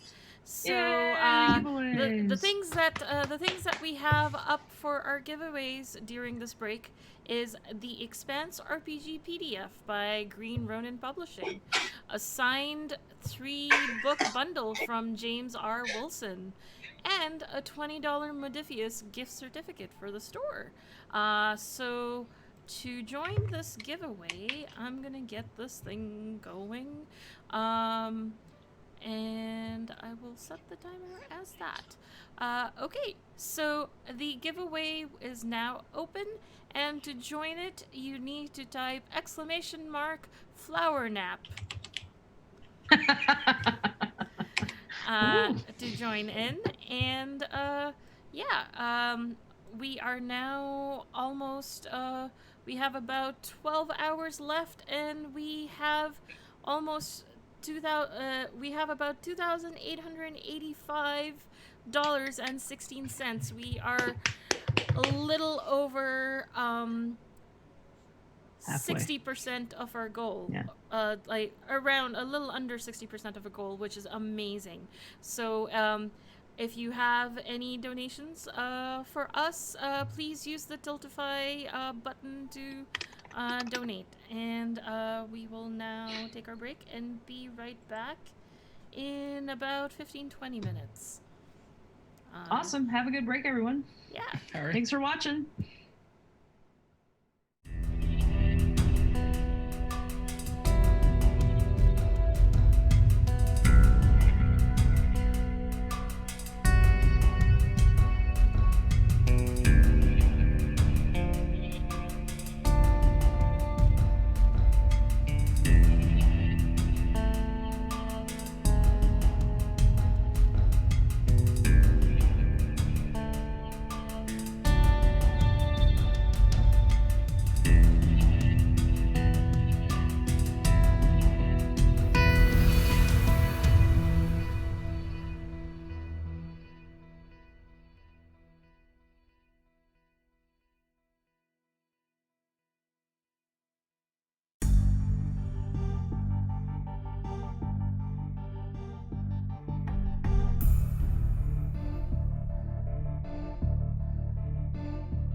Immigration has become the defining challenge of our generation.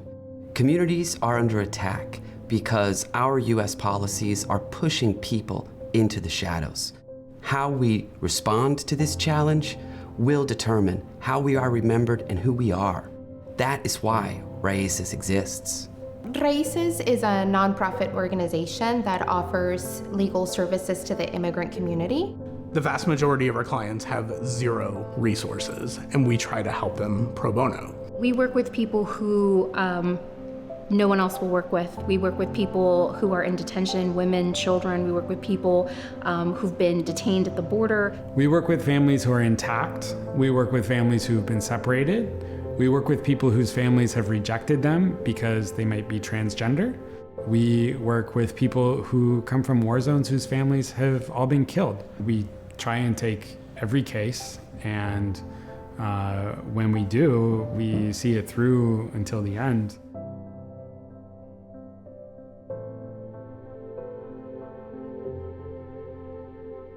I look at our clients and I see my own family.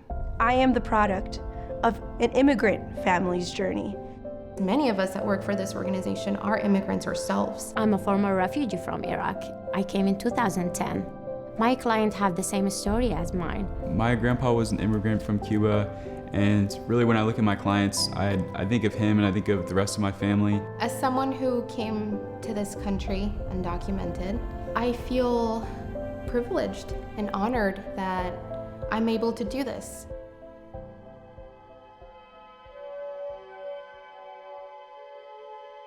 We believe that the Constitution extends to all people in the United States, including immigrants. We believe that everyone has a right to due process. We believe that no person is illegal. We believe that refugees are supposed to be in the United States.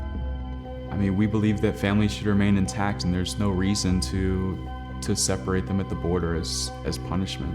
We're committed to people. We're not committed to parties. We're committed to the people. We believe that we're all human beings and we deserve to be treated well. Raíces was founded in 1986 and born from the sanctuary movement, which itself was a response to immigration policies in the early 80s that really made it impossible for Central American refugees to seek protection here in the United States. It was a two-person office to begin with. We didn't have air conditioning or heat.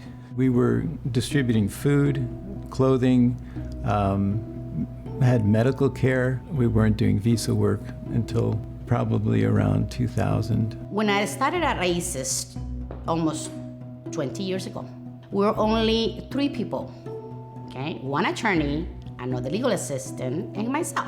We've been here for a long time, and yes, we've met each crisis as it's come. We just need to keep growing and growing because there is a lot of people out there that needs our help.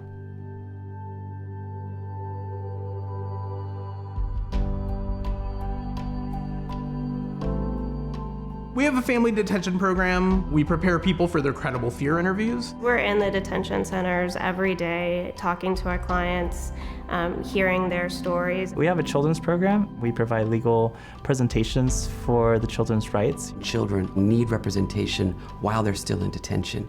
Otherwise, they would go to court alone.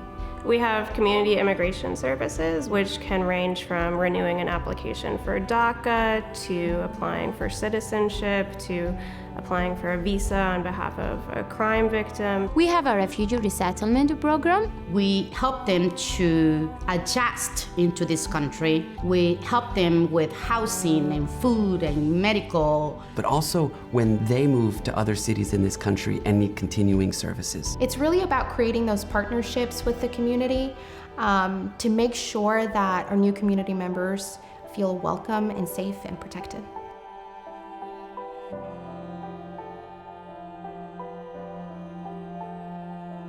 Last year I was almost deported, and Raíces came in, and without knowing anything about me, they helped me, and I don't think I would be there if Raíces hadn't helped.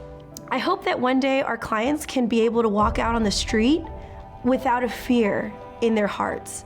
I want to be able to have a country where we can welcome asylum-seeking families in a system that isn't designed for them to fail. They're a grassroots kind of organization that helps the community at the most basic level. They went out of their way to help me, and because of them, I'm able to keep going to school. I'm able to keep the life that my dad brought me here to build.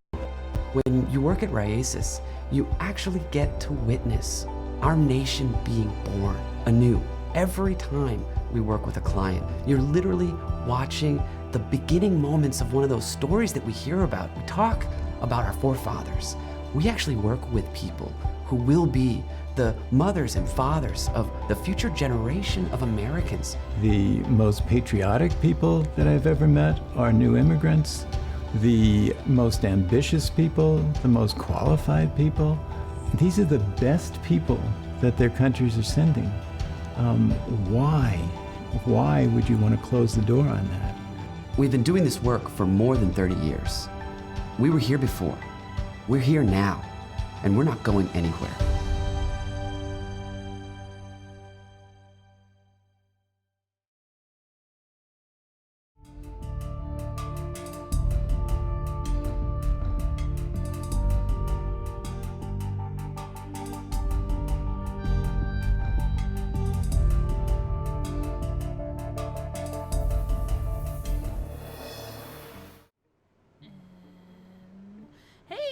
We're back. And over the break, we actually surpassed 3K, which is amazing.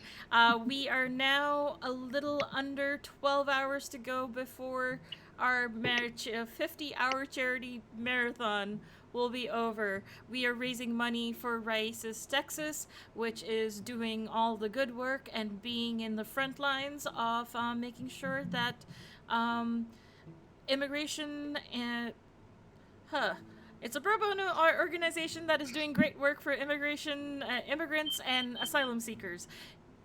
It's very early for me. However, you are all waiting for the winners. The giveaways that we had over the break is The Expanse RPG PDF by Green Ronin Publishing, a signed 3-book bundle from James R. Wilson, and a $20 Modifius gift certificate for the store.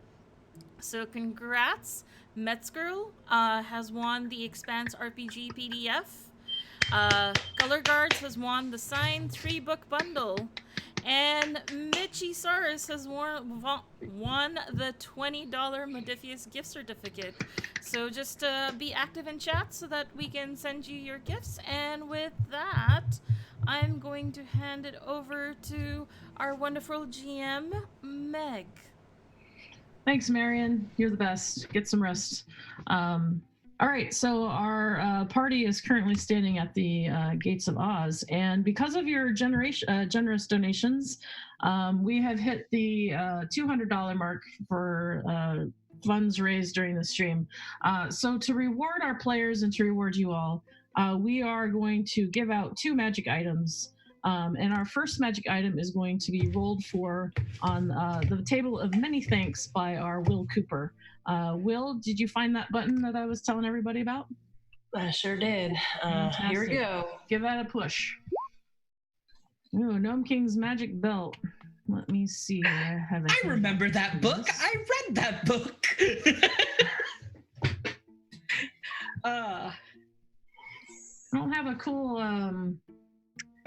this is picture fun. of it or anything, but the Gnome King's Magic Belt allows the wearer to cast the spell Polymorph once per day. So this could be quite interesting. And does it come in suspenders? It's the suspenders of Polymorph. Arlie Wallace, you're gonna roll the next magic item if you would. Please. Sure thing. Gnome King's Ointment. Okay, Gnome King is very popular today. The very generous Gnome King. This is Thank the you, Gnome Gnome King's King. Ointment.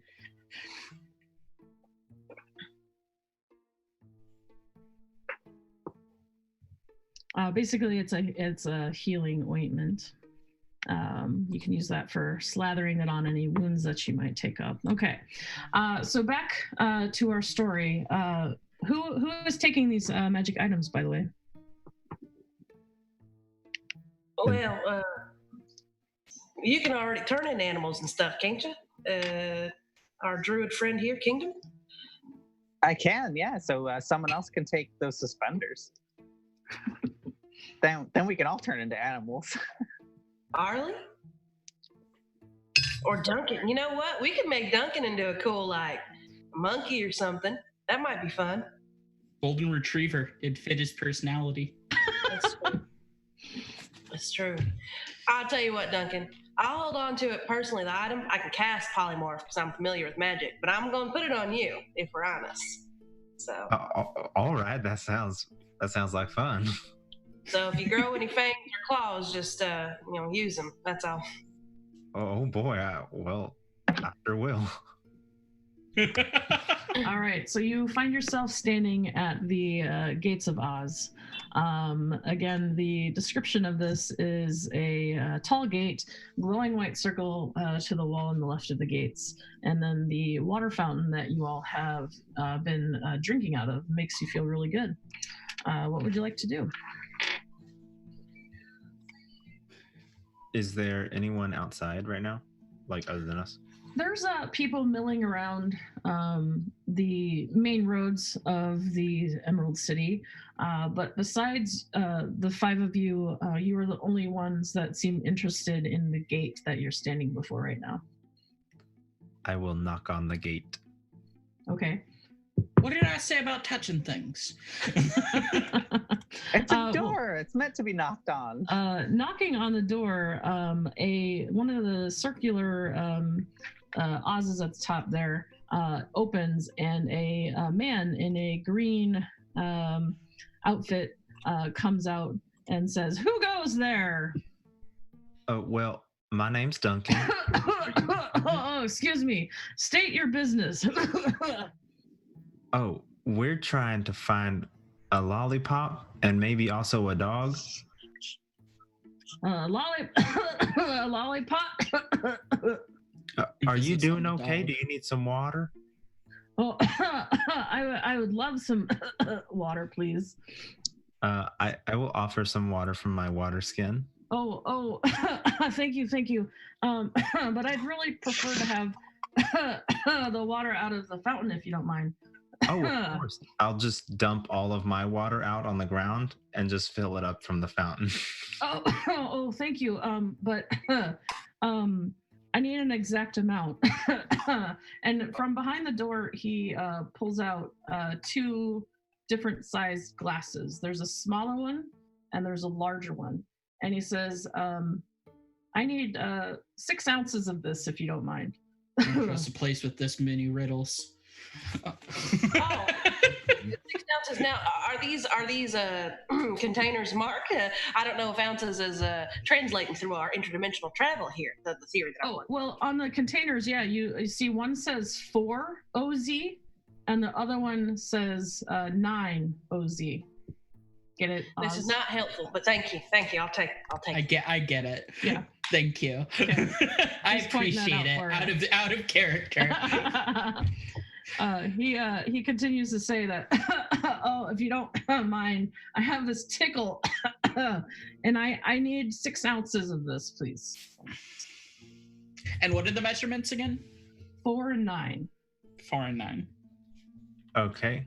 Well, don't we just get 4, put it in the other one, and then fill the 4 out to the halfway and put it in the other one? Wouldn't that That is too easy. It's not exact enough, though. It's medicine. I gotta have it for my cough.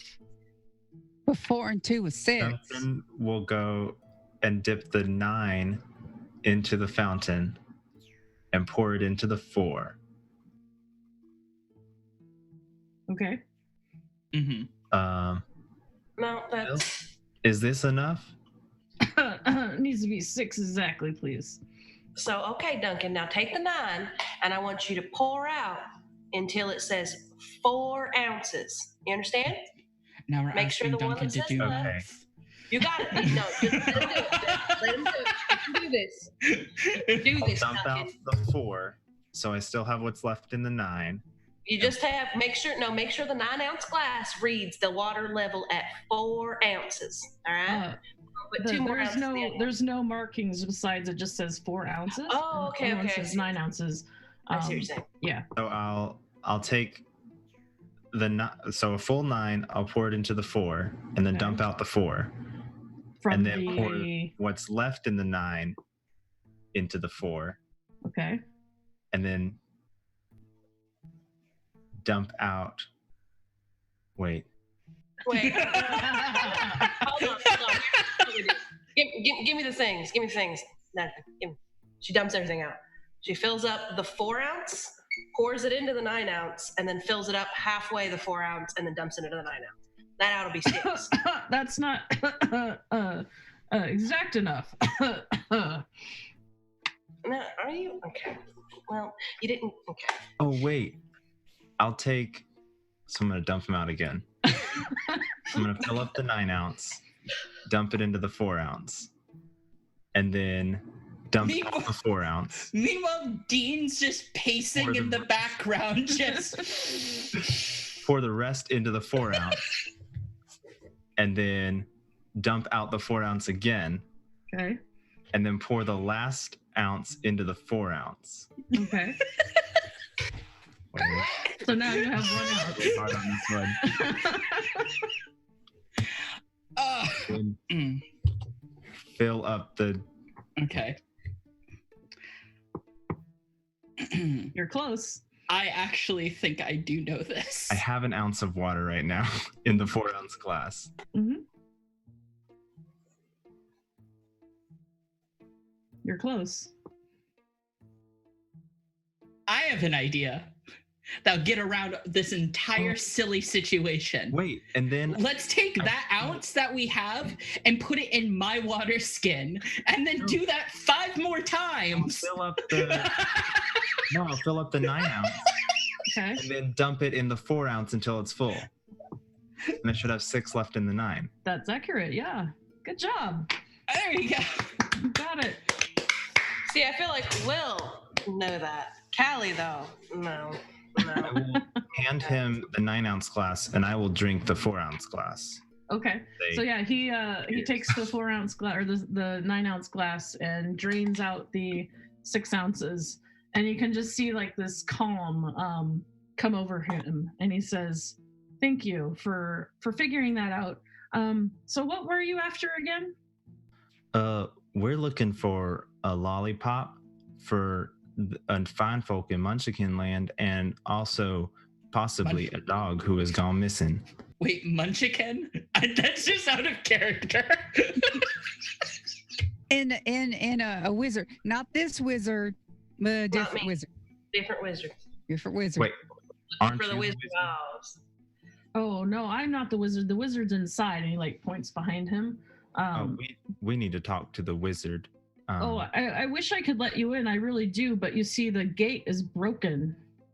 Oh, we can fix things. I can fix that.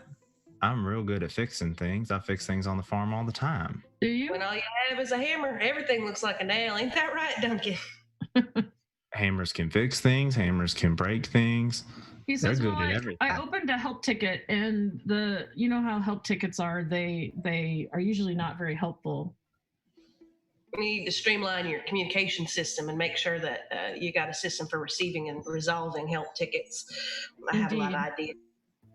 We'll can mend things. You can mend things? If you want to try the gate, please by all means. Sure. Can I make an investigation check or like an intelligence check to see if Will can spot the problem? Sure. Which one would you like? Let's do an intelligence check. Mm-hmm. Cool. A saving throw or just a check? Mm-hmm. Okay. Jesus, Will rolls so badly. I don't know what he's been kind of rolling badly. He's bad at this. So kind of looking over the gate. I mean, it's a very fancy green emerald colored gate, and can't really tell what's up with it with your 9. Would Duncan's knowledge of carpentry and fixing buildings be able to help him find out what's wrong with the gate? You can sure try. If you would like to roll an intelligence check. as the last thing y'all want me to roll, but I will.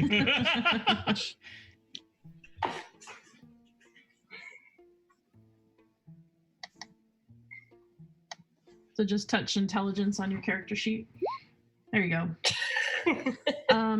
Again, looking up and down this gate, you're in a foreign place. You're not really sure if the physics of everything works the same here.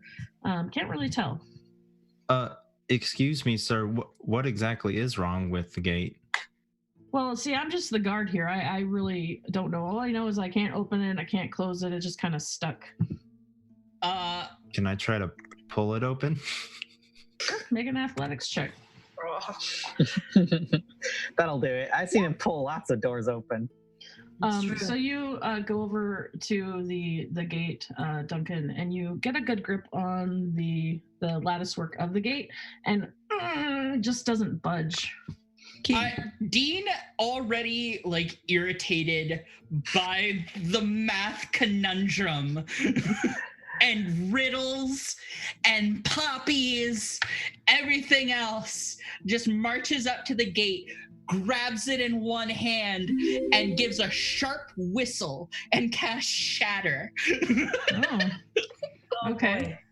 Shatter. Okay, so let me look that one up here. Full covers for ears. So a loud ringing noise. The guy in the door, he grimaces and covers his ears, painfully intense. It rings out. You can go ahead and roll your 3d8 against the gate. Okay. Oh, let's... The gate does not have any constitution. Oh, it's right there for 12 points of thunder. So you notice that the Shatter also works really well against structures. Yeah, it does something extra against structures. If it's made of inorganic material like stone or glass, yes. Mm-hmm. Okay. And I'm trying to bring up the text for that. If nothing else, I have the book right here. So I looked it up already. It's fine. Okay. So some of the crystals inside of the gate rattle loose and fall and smash upon the ground. But the gate continues to stand firm against your shatter spell. Arlie wants to take a look around. Maybe she can spot something. Okay, roll a perception check. You looking for anything specific? Yeah, what these fools are missing. So looking around the gate, it seems like there's nothing mechanical to the gate. It's not a machine. So there's not any gears. There's not any, there's a hinge. But it seems like maybe this might be magically blocked. This is a magic thing. A magic thing? Well, can you do that? Do you got that break magic thing? No, I don't have dispel magic. That's too hard for me. I'm only level 3. But I can cast Identify if you give me 10 minutes. Okay. Sure. Well, you figure out what the gate is, and I can see if there's some other way around. We're just going to sit down and touch the door. At this point, Dean is saying some very rude things in a foreign language. We're sorry about this, and start cleaning up whatever the broken thing is. We're sorry we broke your gate. We're just new here, and Dean doesn't like math.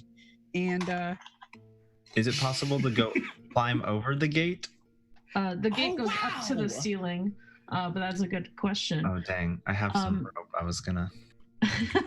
All right, so you sit down and you're casting. Which spell were you casting again? Identify. Would you like me to click it so it'll tell you what it does? Okay, so you sit down next to the gate, you put your hand upon the gate, and you get that there's some kind of arcane lock upon the gate, which you would know that you need to have a password to get through, or either have the password or dispel the arcane lock. Mm-hmm.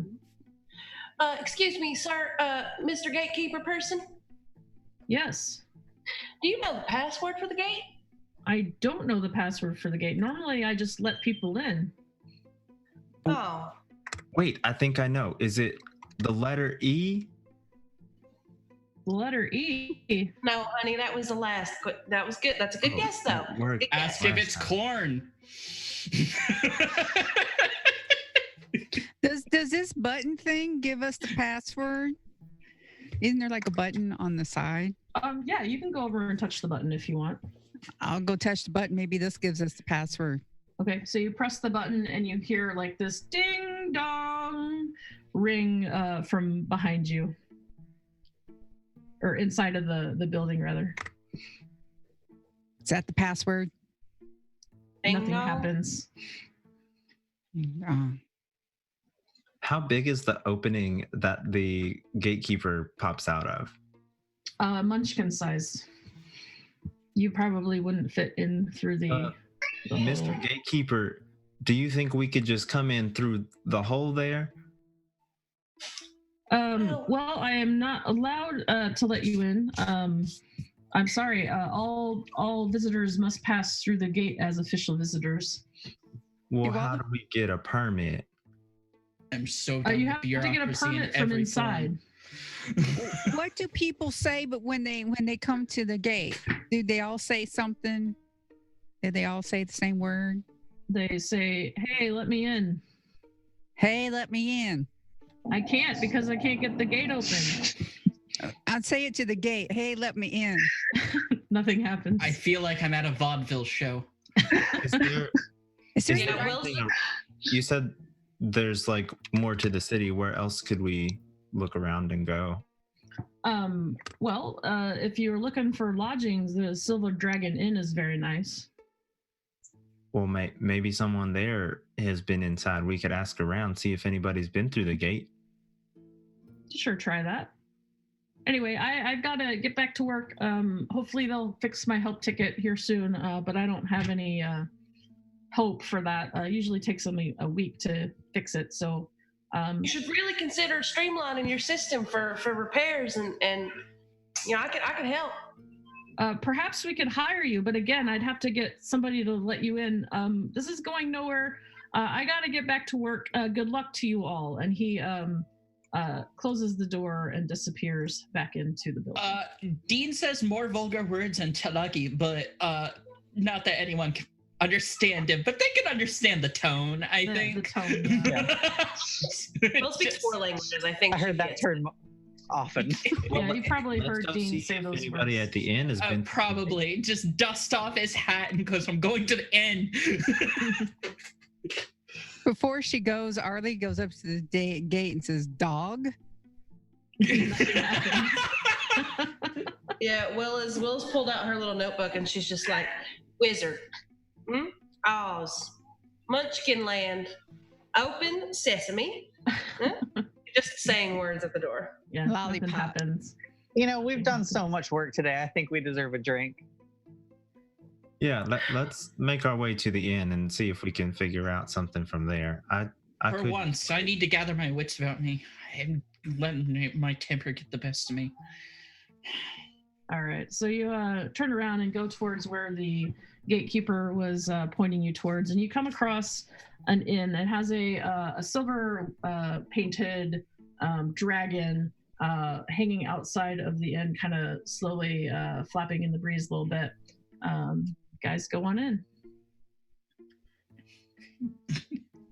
Inside of the inn, it's fairly busy in here. Lots of different people, some munchkins, some human-sized type people. There's people dressed in all yellow. There's people dressed in red and blue. All sorts of different kinds of folks inside of the inn. Huh.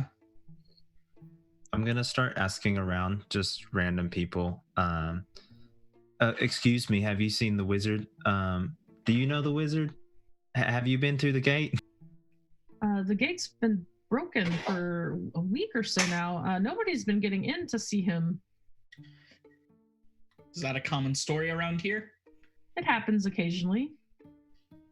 And no one can come out through the gate either? They're all trapped inside? They're kind of all trapped inside, yeah. Well, do we know anybody who fixes gates? Well, I mean, people have attempted, but we don't know. No. Dean's when did the gonna, gate stop working? about a week ago. Did somebody mess with it?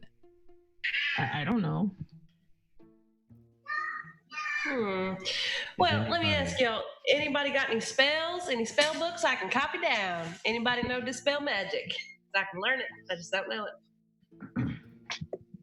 Dean, it has gone into a corner, or not a corner necessarily, but a space that he finds relatively quiet, and he's kind of whittling away at a woodblock project, and kind of deep in thought, trying to gather himself, I guess. If this has happened before, what ended it? What got the gate open again? Somebody has come and fixed the gate. Who usually I don't know. fixes I'm not the a gate? gate expert. I just work here. Well, Do you know did who fixes anybody the gate? strange come through a week ago? Someone you didn't recognize? Yeah, there was a little girl with a little black and white creature thing. Oh, like a dog. Well, where'd she go? I don't know. I think she went up to I think they sent her up to the witch's house. I'm not sure. Oh, well, guys, we got to go to the witch's house. We have to find that dog. He probably knows how to get in.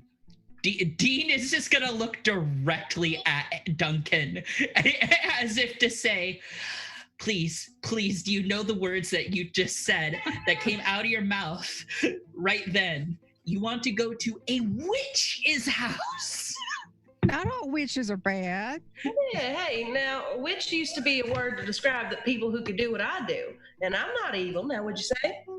I wouldn't say I think that. it's an unnecessarily gendered term to describe people with magical abilities. Witch, where I'm from, means a lot different thing than witch where you're from. That's all I'm saying.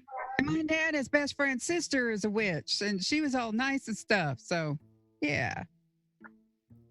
Well, then maybe we should go talk to him.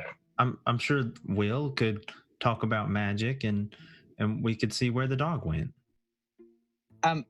I hate to break this to you, but we know where the dog went. He's at the Rainbow Tavern.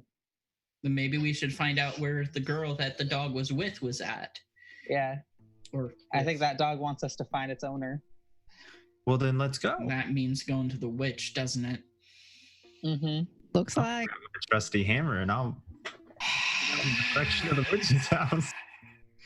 Dean just angrily whittles at his project. So Arlie, as we should at least get a night of rest first.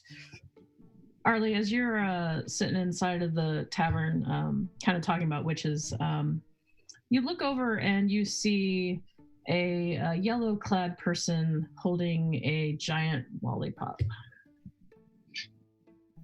Hey, where'd you get that lollipop?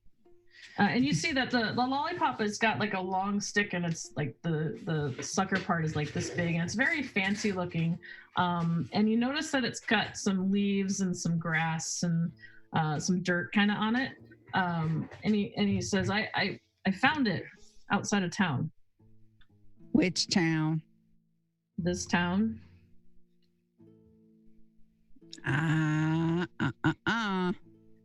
That matches something. No. Where did you get it? Yeah, just in the forest right outside of town, and they're pointing the opposite direction that you had come into town. Well, this really closely resembles an object that's been kind of missing from Munchkin Land, from an aspiring member of the Lollipop Guild. So if you would be so kind as to kind of let us confiscate that and return it to its original owner, we sure be appreciative. You want to eat this? It's covered in dirt No, and we do grass. not want to eat it. It's still good. There's nothing wrong with a little dirt. I don't want to eat it. That's terrible for your teeth. All right. Well, they were like, well, we don't want it. Here, take it. Oh, well, thank you. You're welcome. So it's getting pretty late by now. Do you want to get rooms at the inn? Yeah, I would like a room at the end. Ooh, that actually reminds me. I gotta take some notes on this. What is your currency that you accept? Because I have gold pieces, but I don't know if that's going to be something that Munchkinlanders are or ASEANs take. So, what's your currency called, and what is the exchange rate between 15 gold pieces and your currency? They put their hand into their pocket and they bring out some coins. And you notice that that kind of green coin that you had originally encountered in the Rainbow Inn, these are similar, but they work just like gold does, but they're green. Okay. Will quickly sketches out like pictures of each of the coins. All right, got it. I think I understand the exchange rate. It's about 1-1 for gold pieces, y'all. All right, we'll check in. How much for a room? It's 5 silver pieces a night, or the equivalent of 5 silver pieces per night. Okay. Yeah, I think Dean definitely is at least advising everyone, because we spent so many spells. We've walked a long way. We've gone through poppies. Flower naps are nice and everything, but get some actual restful rest would be good. Right. Whoever this girl is with her dog and a witch, probably nothing worse is gonna happen to them if we take the night.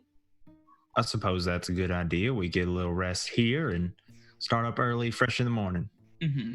Yeah, I'm going to start writing an essay about the inflation of emerald pieces in the Oz market and how that's affected its population. I think that's a good idea. I'd like to ask the bartender if he'll trade just one of my gold pieces for an emerald piece. Sure. Just so I've got one, because it's pretty. Yeah. Oh, that reminds me. I have a picture of one. There you go. Oh. And in case anyone's wondering, Dean is carving a dog. All right. So you guys get your check into the inn. You get your long rest. You get all your spells back. You get your whatever you've used back. And you wake up the next morning with lollipop in hand. What would you like to do? Witch's house. Yeah, I would like to go down and get directions to the witch's house. Okay. So going back down in the morning, they have a fairly nice continental breakfast put out for you. The person serving the food, if you ask them where the witch's house, and they say the witch's house, that is on the opposite side of the country. It is many miles between here and there. Why do you want to go to the witch's house? Well, we're looking for a young lady and her creature who might know how to get the gate fixed. I think that's what we're doing, right, Will? Yeah. I think that might be helpful. Or we can find a way to fix this gate. If anyone has a dispel magic written down in their spell book, I can copy it down and we can get rid of it. At the very least, we're looking for answers. You just got a lot of questions. Well, unfortunately, I don't have any answers. But if you wanted to go to the witch's house, it's like a long journey, a very long journey from here. It'd probably take you weeks. Oh, that poor dog. Well, we got this lollipop, actually. We really need to return this to old boy. His competition's today. Oh, yeah, maybe we should do that first. That's today. Achievable goals. Is there a train or any sort of rapid transit in this area? Yeah, you got transit. What is the public transit situation going on like here? There's carts, there's wagons, there's horses. Horses? Yeah. Could we borrow a wagon and make our way back in time for the You guys got a cart, I can drive it. I can carry at least 2 of you on my back. Out of character, you would know that wagon travel is the same as walking. Okay. It takes the same amount of Harder time. something faster and try to get back in time to return this lollipop. Sure.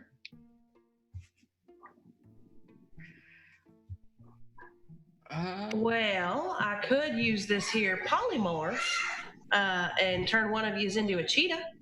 That's fast, about 60 miles an hour. top speed.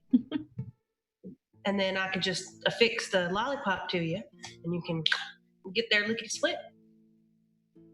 Or a bird. Yeah, you can fly over the poppy seeds, poppy field. Oh, I could do that. You want to do that? Yeah. All right, I'm going to turn you into, let's see, a corvid perhaps, some kind of big raven, and you just grab the lollipop with your claws and fly it over to them. That way, it don't take so long. Why not a vulture? They soar with. Well, there's lots of bacteria in vultures' mouths to kind of begin the mastication process to break down a lot of corpses and dead animals. So I think corvids are a little more elegant in that kind of regard. Maybe a raven. It's aesthetic. Isn't that right, Arlie? Yes. Will's right, as usual. She beams. She's smiling. Dean's kind of upset. He's like, efficiency. It's a bird. It's a fast bird, Dean. Even I know this. I know that much. All right. She snaps her suspenders, and Duncan turns into a raven, which is a challenge rating of. Oh, shouldn't someone go with him in case he gets scared of that scarecrow? Will, you would also know that would only last an hour. It would take more than an hour for him to fly there and back? You said a raven? Yeah. Let's see what the ravens do. Maybe a falcon. Falcon? Raven. Or a giant eagle? I don't think I can fly 50 giant. Feet. I'd have to do the math. But let's say, for the sake of argument, no matter what type of feathered friend you would polymorph them into, it would not be fast enough to get there within the hour. Make it in time. We gotta just make the journey ourselves, I think. Yeah, well, that sounds like a great idea. Yeah, if we can get there in time, let's go return the lollipop. I'm getting the feeling there's some kind of deity that doesn't want me to break their game. We should walk. Dean's already off and asking about prices of carts. He's already decided. Cart rental. Cart rental, I think, is fairly expensive. Could we find something that could help us get past the poppy fields easier if we're heading back? They got like a potion shop like back at home. For the sake of argument, we'll say since you already have made it through the poppy field once, you already know how to get through it. So if you're willing to spend the spell slots to get through it again, you can just pass through it. We don't have to RP that again. Okay.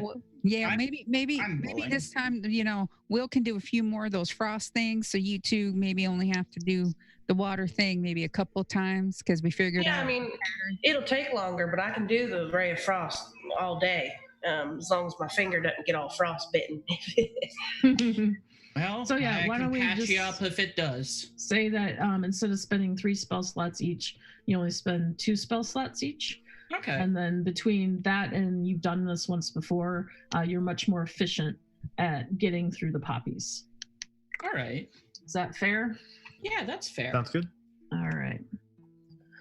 Let's see here. Okay, so getting back through the poppies, you return to the forest area, and let's see, what order are you guys walking in?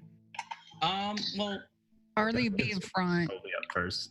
Arlie be like scouting and stuff. She's used to being first. Are you folks sure no one wants a ride? I mean, now is no time for Puritan scruples. You can ride on my back. Are you an animal? I can be one.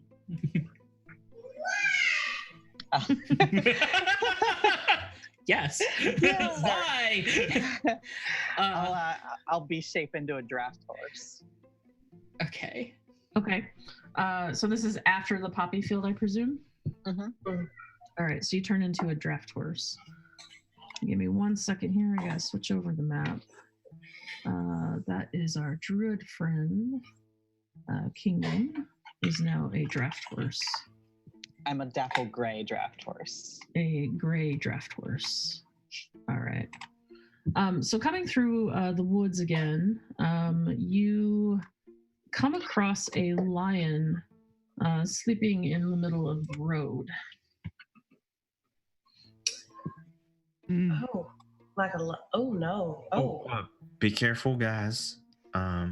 Step back. You think lions are native to here?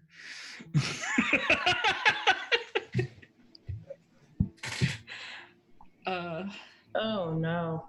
I do not care for this at all. Just leave it alone. Or Duncan, why don't you go on, bud? No, Well- hold on, well, hold on. Harley or Hold on. Kingdom could talk to it.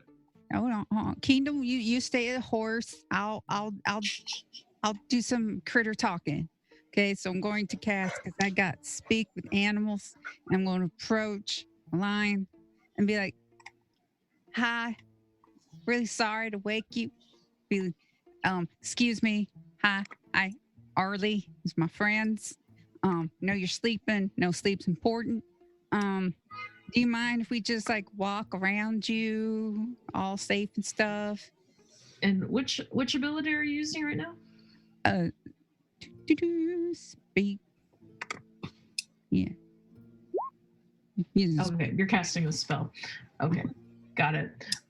So the lion sits up, stretches like a cat, because it is a cat. And why did you wake me up from my lovely nap? Oh, well, I thought it'd be polite to like wake you up all gentle because I don't like being shook awake and it's like, ah. So me and my friends, we just need to like carry on through the road. And, we didn't want to do this gentle and peaceful like. Will says diplomacy. Diplomacy. So do you mind, Mr. or Mrs. Lion? Mr. Lion? I don't mind. Roll a persuasion check for me, please. All right. Arlie, you're doing great. Since you cast speak with animals, I can speak to you and I can hear what you're doing, and it's great. You're doing good. Persuasion. I love your friendship. I just have to say. I have an advantage. Oh no! Oh no! To roll that again. Can we use that extra? Are you gonna use your Doing advantage? great. Critical failure. Because I have an advantage. Use that crit. Go ahead and re-roll. Yeah. We have a for your crit that got advantage. donated. Yeah. If you want to use that. Do you mind if I use that? Yeah. I think it's really good if you do. Okay. Yeah, go ahead. I'll just use the crit and save the advantage for later then. Okay. So turning your 0 into a 20, I guess technically a 19, but still. The lion yawns, kind of stretches again, and says, "Be my guest, but watch out for my friends." Your friends? Where are your friends? Where are your friends? They're in the forest. Your friends are in the forest. Mm-hmm. Is there like a word or something we could use that say that you Like we're cool. that we're good? A word? Yeah, like a phrase. Like Like, oh, don't mess with them. They're Gucci, like, hey. They're Gucci. What is Gucci? It's a word I made up. It's just something I thought of. Gotcha. The lion shakes his head and says, "No, we don't have a safe word." All right. Well, we don't want to hurt anyone, so thank you. And I'm going to tell everyone's like, there's friends in the woods, and we hope we don't have to hurt any of them. So we're good. Also, we just got an anonymous $20 donation, everyone. Thanks. Thank you. Oh, thank you. Thank you for replacing that crit that I had to use. Arlie, keep it just in case. Yeah. So okay, all right, we're good, but got friends. But apparently they're they're not too tight because he can't like vouch for us and do that like a Gucci thing that Will keeps saying. I'm gonna make it a thing. Maybe Will keeps trying to make it a thing. we could thing just among stick to us, the but- road, and Arlie could talk to any other lions that come across the path. Yeah, for the next 9 minutes. Well, let's hurry up. Move quick. Let's move quick. Okay. So as you start moving through this section of woods, Arlie, you are very attuned with the nature and with the woods, and you hear a twig break up in this direction. Hold. I heard something. So can I go a little bit in the direction I heard it? Sure. You can move your token where you would like to go. Where did I hear? So we're past the lion. Mm-hmm. Okay. So where did I hear it? You heard it coming from over here. Do you see where I'm pinging? So just north of the woods here, like in here. Mhm. So I can go like right along the road. Is like here? Okay. And as you get up that way, you hear another crack of something breaking in the woods as you go that way. Is it louder? It's closer. It's definitely louder. Let's see if I It's in that bush that's right next to you. Hold on. I'm like, hold on, there's something there. Hold on back. See if I can. What do I notice? You see a bear scratching his back up against a bush. Oh, okay. Will just leans over to Duncan and says, "Me." Yeah. Oh, okay. Oh. Has it been within 9 minutes? You probably still have your speak with animals up. Oh, hello, bear. Hi.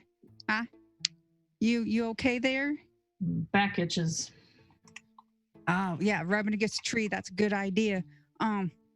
Didn't mean to interrupt. Didn't know if my friends and I are traveling along the road. We don't want to disturb anybody, anything like that. So, do you mind if we just pass on through? We're just gonna be staying on the road. He says, actually, roll another persuasion check for me. I won't help this time. How are you gonna help? No, I said I won't help this time. Oh, help. Okay. didn't go good last time. It doesn't go good this time either. You have an advantage that they gave you. Okay, yeah, I'll take my advantage. Okay, go ahead and roll again. Oh, not much better. So the bear starts growling at you. And with that, why don't we go ahead and roll initiative. So make sure you click on your token and then tap your initiative. No, we don't need to be doing this. I'll try to be all polite. We should have given the bear its space. This is the bear's place, not ours. I was going to notice this anyway. I don't have an. Do I use my own initiative or do I use the draft horse initiative? You would use the draft horse dexterity, so the draft horse initiative. I think it's Okay. just higher. Whichever's higher. Yeah. Okay. I think mine is okay. I'm trying to find. What do I hit to do initiative again? So you click on your token. Did. And then on your character sheet, there's a little initiative box in the upper middle section. Oh, I can just click that. Yeah, no, I'll be good. Oh, you have to click your token first for it to get into the turn order? Yes. Yeah. Did you My bad. get it? Yeah, I clicked it without it. Okay. No, What was your original number? The original one was 4. 4? All right. Is that everyone then? All right. So the brown bear starts to growl at you, Arlie, its teeth looking very sharp. And as it gets upset with you, you hear some more crashing coming through the woods as another lion starts making its way towards you. And since it is closest to the horse, it is going to come after the horse. It is going to try to pounce on you. So let's see if it hits first. Can I use my defensive talent to impose disadvantage? Yeah, sure. So it's going to run over to you. Whoops, if I select the right thing. It's going to try to hit you. And what is this defensive talent thing? It's my fighting style from fighter. So since I have a shield, I can impose disadvantage on an attack. Oh, nice. So you see this lion come crashing through the woods, and it is going to try to claw you. So a 9, that does not hit you. Or what is the horse's AC? That came in clutch. My horse's AC is 10. 10. So yeah, it runs to the woods. You're able to lift up your shield and protect the horse from the lion's attack. That is the lion's turn. Now it is your turn. What would you like to do, Mr. Draft Horse? Oh, it's my turn. Okay. I will do a hoof attack. Attack. All right, so you rear up with your hooves and you hit this lion in the face with your hooves. So go ahead and click hooves in the chat, and the lion takes 6 points of bludgeoning damage, and it doesn't look like it gets hurt. Anything else? That is it. I'll stay. Well, actually, could I just impose myself kind of here, just to give Arlie some cover? Sure. All right, that is your turn. Now hearing what's going on, you hear some more crashing coming through the woods, and a tiger appears and starts running towards you. You had to know this was coming. I mean, Wow. Tigers and bears. Oh my. Actually, Arlie is closest, so it's going to come towards you, Arlie. Should be able to get there 60 feet. Not quite. So it's going to dash towards you. It won't get an attack because it's using its movement as its action. And then it is your turn, Arlie. You got a tiger and a lion and a bear. Oh my! Staring down at you. What would you like to do? So, the lion's been hurt. The lion has been hurt. Yeah, I'm going to shoot at and just click on longbow, right? Okay, and just for your information, which one are you shooting at? The lion. Okay, so he is within 10 feet of you, so that would be fine. So go ahead and use your bow. Click on your bow attack. Oh dear. So you fumble with your bow. As you're trying to take out an arrow, you accidentally drop your arrow, losing your turn. Did you just have one shot per turn? Yes. Okay. Unless we have another advantage or something that you want to use. Do we have any more left? Do we have any more advantages left? Arlie used. I think everyone else is. Yeah. Okay. Yeah. For the persuasion, yeah. Okay. So do you have just one attack per round? Yes, that's what it seems like. All right. All right. So you dropped your arrow. Dean, it is now your turn. Okay. Well, Dean's gonna see that lion coming up, and these trio of animals around his friend, and he goes, "Oh no, you don't!" And he takes this old like rail hammer, like something that you would use to drive in stakes into the dirt. And he takes it in both hands. He's gonna come up and charge and whap the lion on the underside of the chin, or at least try. So let's see if I can. Yes, I can. Yes, you can. Holy moly. This was at the lion then? Yes. And right, so you would have to move over to the lion and do your Warhammer on it. So go ahead and roll your damage by clicking on Warhammer in the chat. Oh, that's a good hit. So it takes a total of 16 points of damage, and the lion is just looking bad. Mm-hmm. Anything else, Dean? No, he's just gonna say down. Duncan, it is your turn. Okay. I am going to circle around. Can I get like in between my allies and try to post up defensively? Yeah, you can get between them. And I will take a swing at this lion that's looking kind of weak. Okay. Yeah, it looks really bad. Unfortunately, it's thick hide. You try to take out your warhammer and tap it, but it's thick hide. Your hammer just seems to bounce off of its hide and doesn't seem to injure it at all. All right. I am going to I'm going to use my bonus action and use one of my superiority dice to rally for Arlie and give her some temporary hit points. Okay. How much does she get? It's going to be a D8. So plus my charisma. So 6 plus 1, so 7. And that was to Arlie? And that's one of my superiority dice. Okay, so Arlie gets 7 temporary hit points. And that is it for my turn. All right, Arlie, you got that? Yes. All right, cool.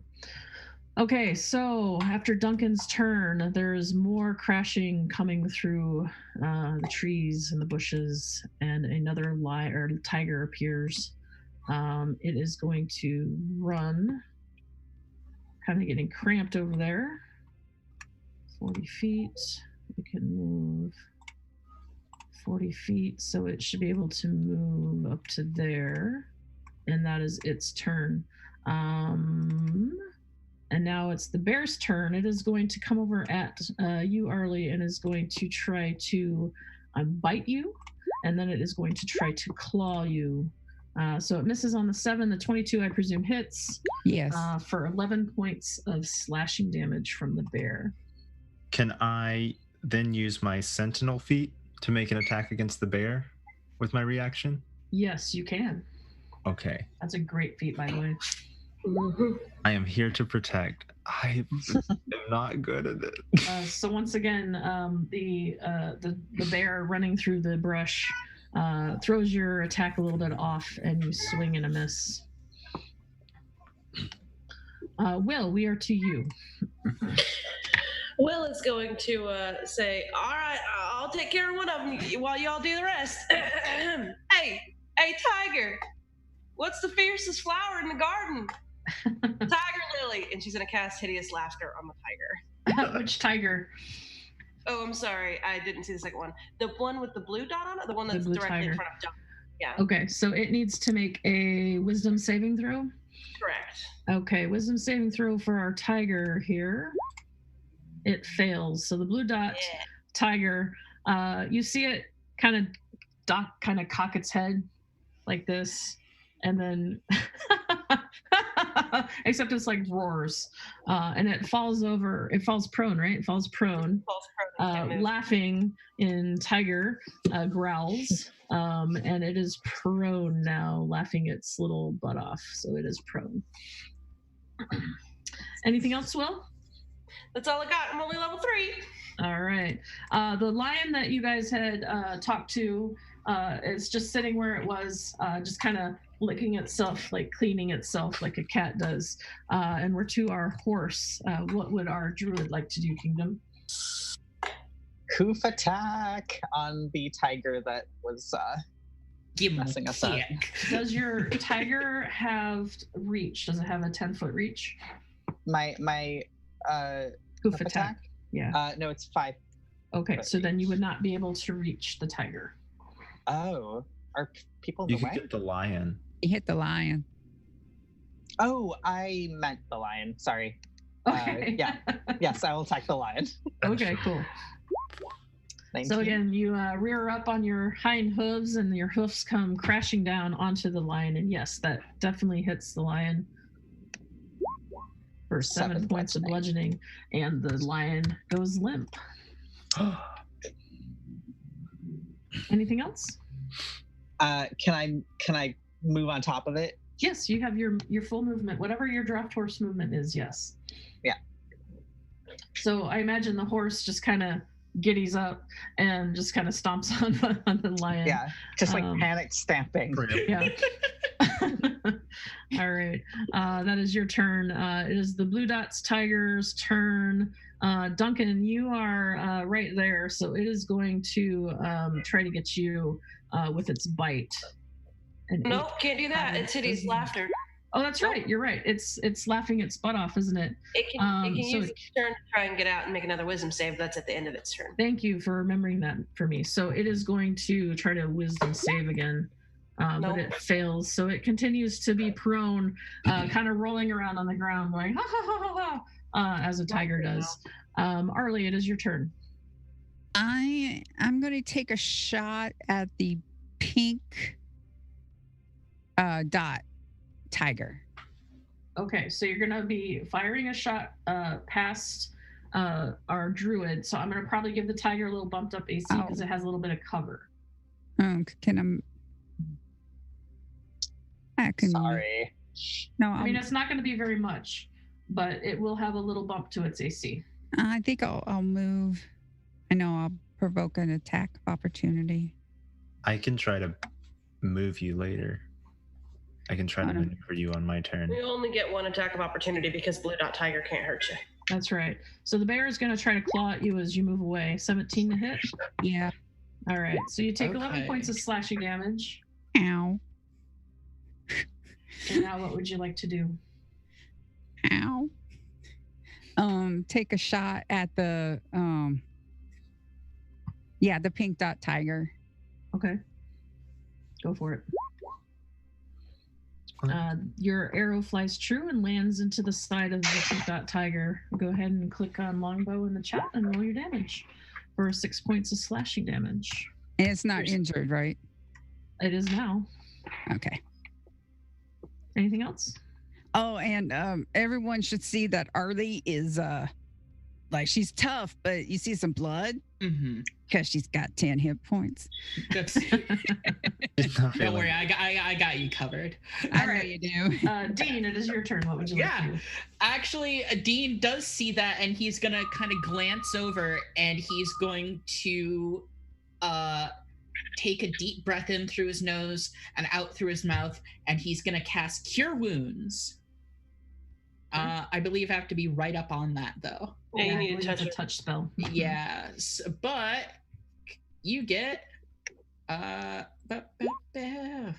10 back. Oh, thank you. Yes, and his hand kind of glows and it feels all warm and pleasant. But and Arlie, didn't you have some temporary hit points too? Mm-hmm. Oh, yeah, they're gone. 7. Yeah. Yeah, I know. Okay, so you've already accounted for that. Okay. If it wasn't for those, I'd be dead. Okay, cool. All right. Anything else, Dean? No, because there's nothing else I really can do. All right. Duncan, you are in the thick of it. What would you like to do? If this tiger is still prone, I'm gonna attack that one because I have advantage on that, right? That is correct. Awesome. And it's just rolling on the ground laughing. Yeah, if you do that, he's going to get a chance to get up, but go on now. All right, so 21 certainly hits him. Okay, and then I click. 5 points of bludgeoning. And does he gets another save after he's been damaged, right? Yes, with advantage, in fact, if he takes damage. Okay, so wisdom saving throw from the tiger. Does 12 work? No. No? All right. So it continues. He just thinks you smacking it with your big hammer is just the funniest thing it's ever seen.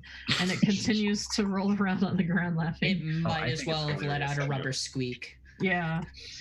So Pink Dot Tiger is going to come after our horsey friend.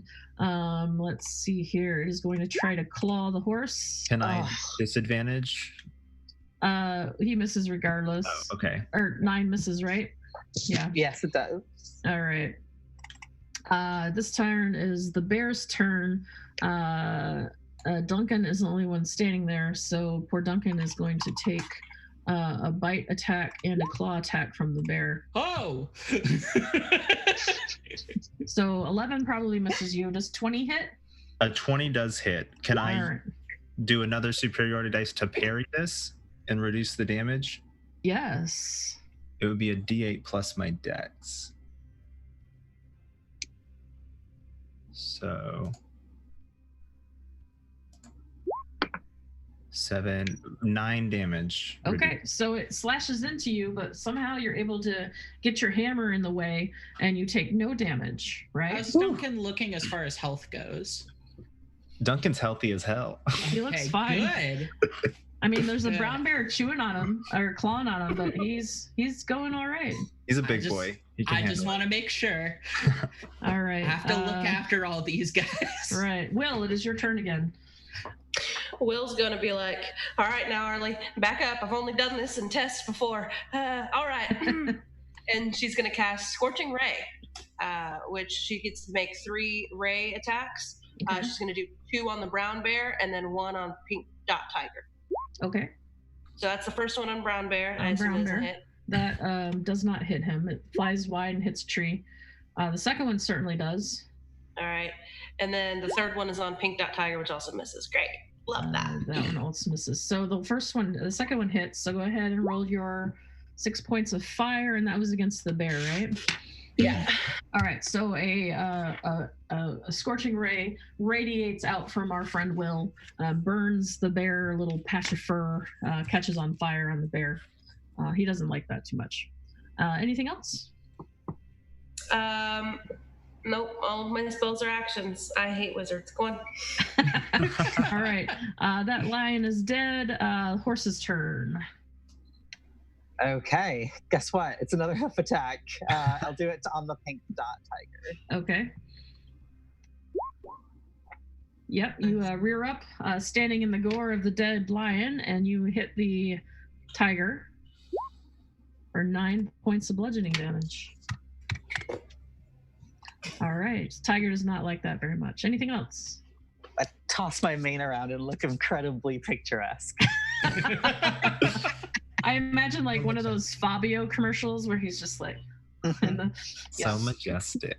Yeah, just very majestic. more blood. Very majestic draft horse. Covered in blood. Yeah. I've had nightmares about this. Blue Tiger's turn. He is still prone. He is still laughing. Wisdom saving throw at the end of his turn. 15? Just. I'm so sorry. I was muted. Yes, a 15 does save out of it. Okay, so he is no longer laughing and he's still prone, but he is not. He has finally laughed out the joke. But it is your turn again, Arlie. What would you like to do?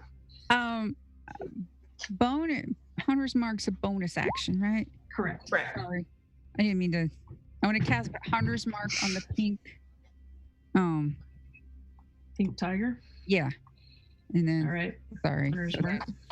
So let's do this first. Oh, that hits. That certainly hits. Okay, so.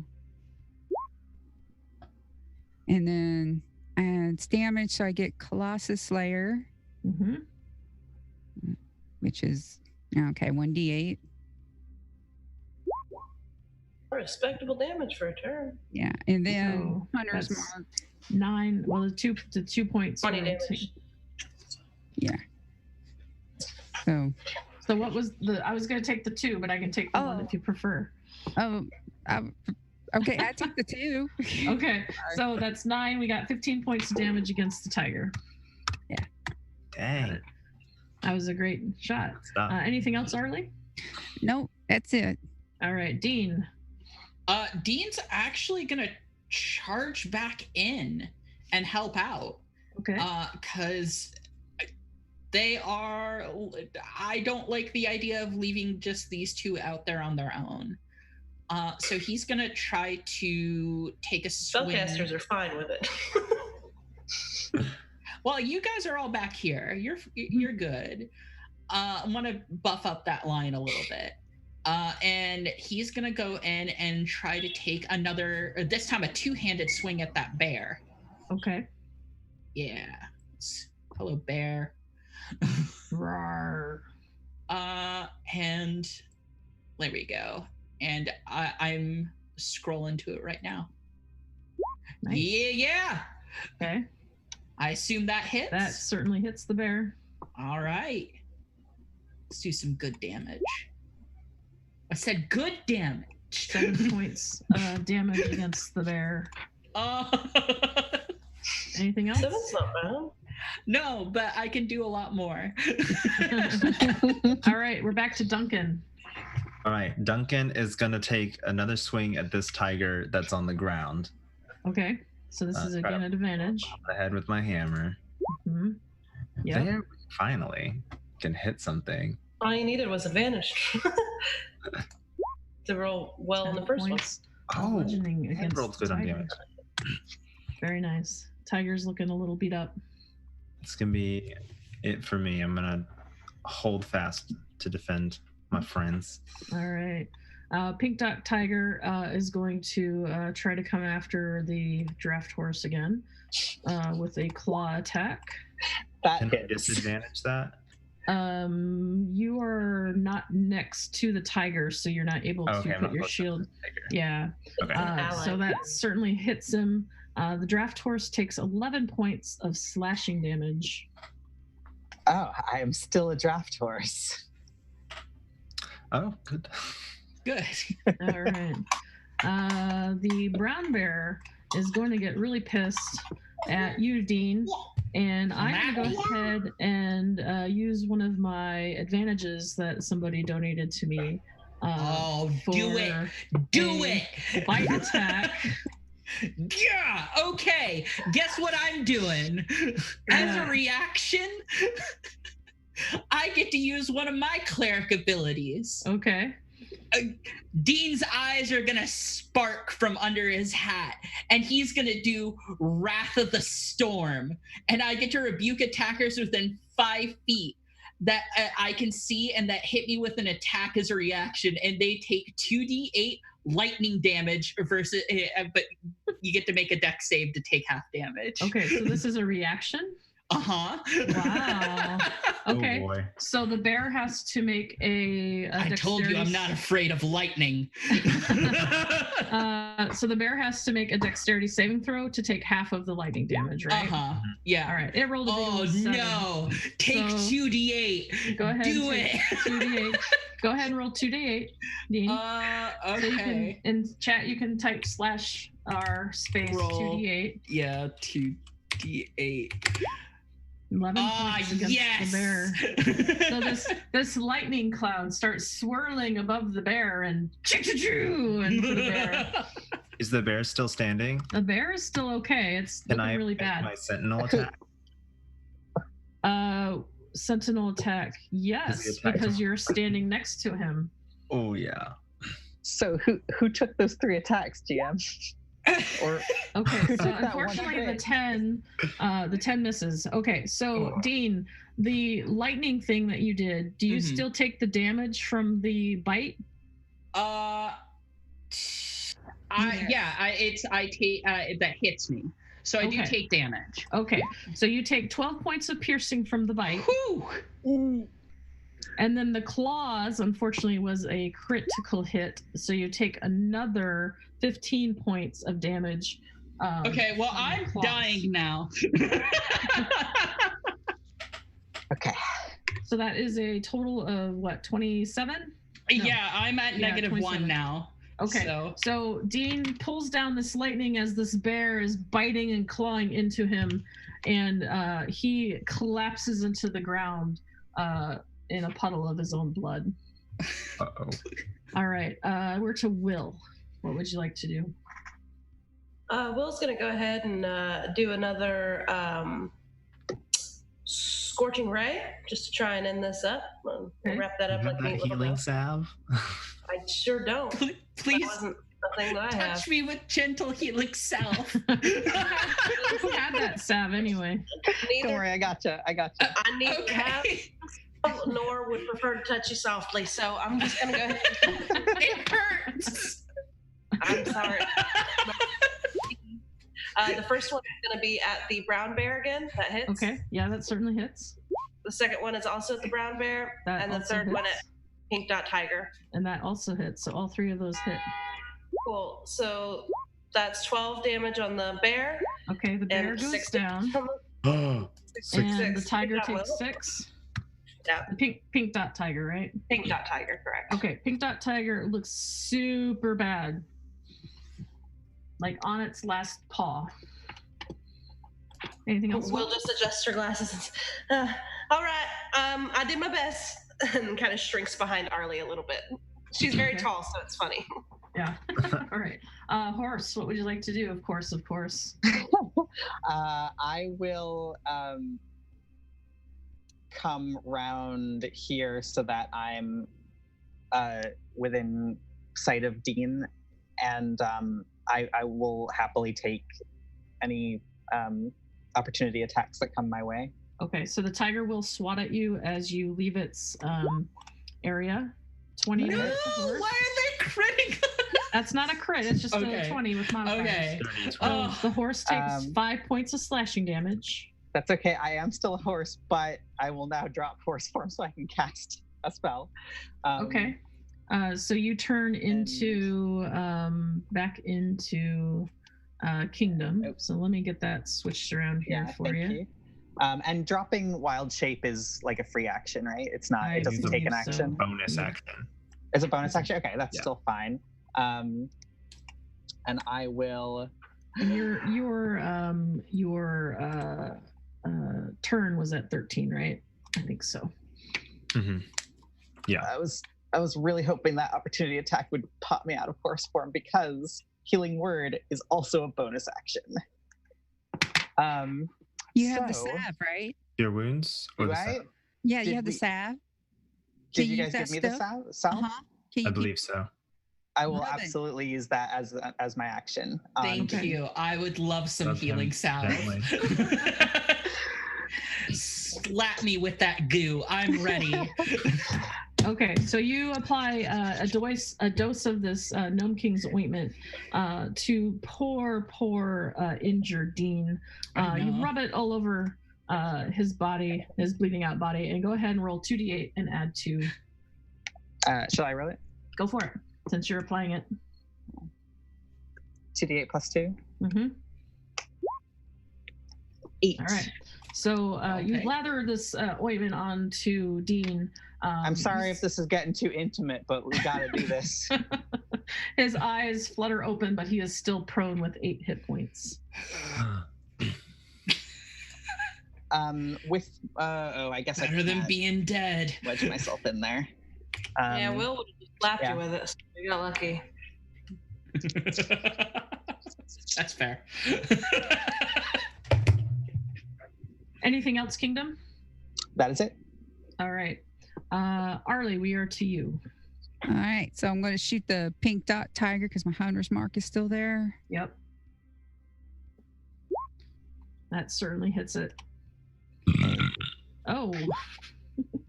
There's that. And then all right. 8 for Colossus. And then hunter's mark. Hunter's mark.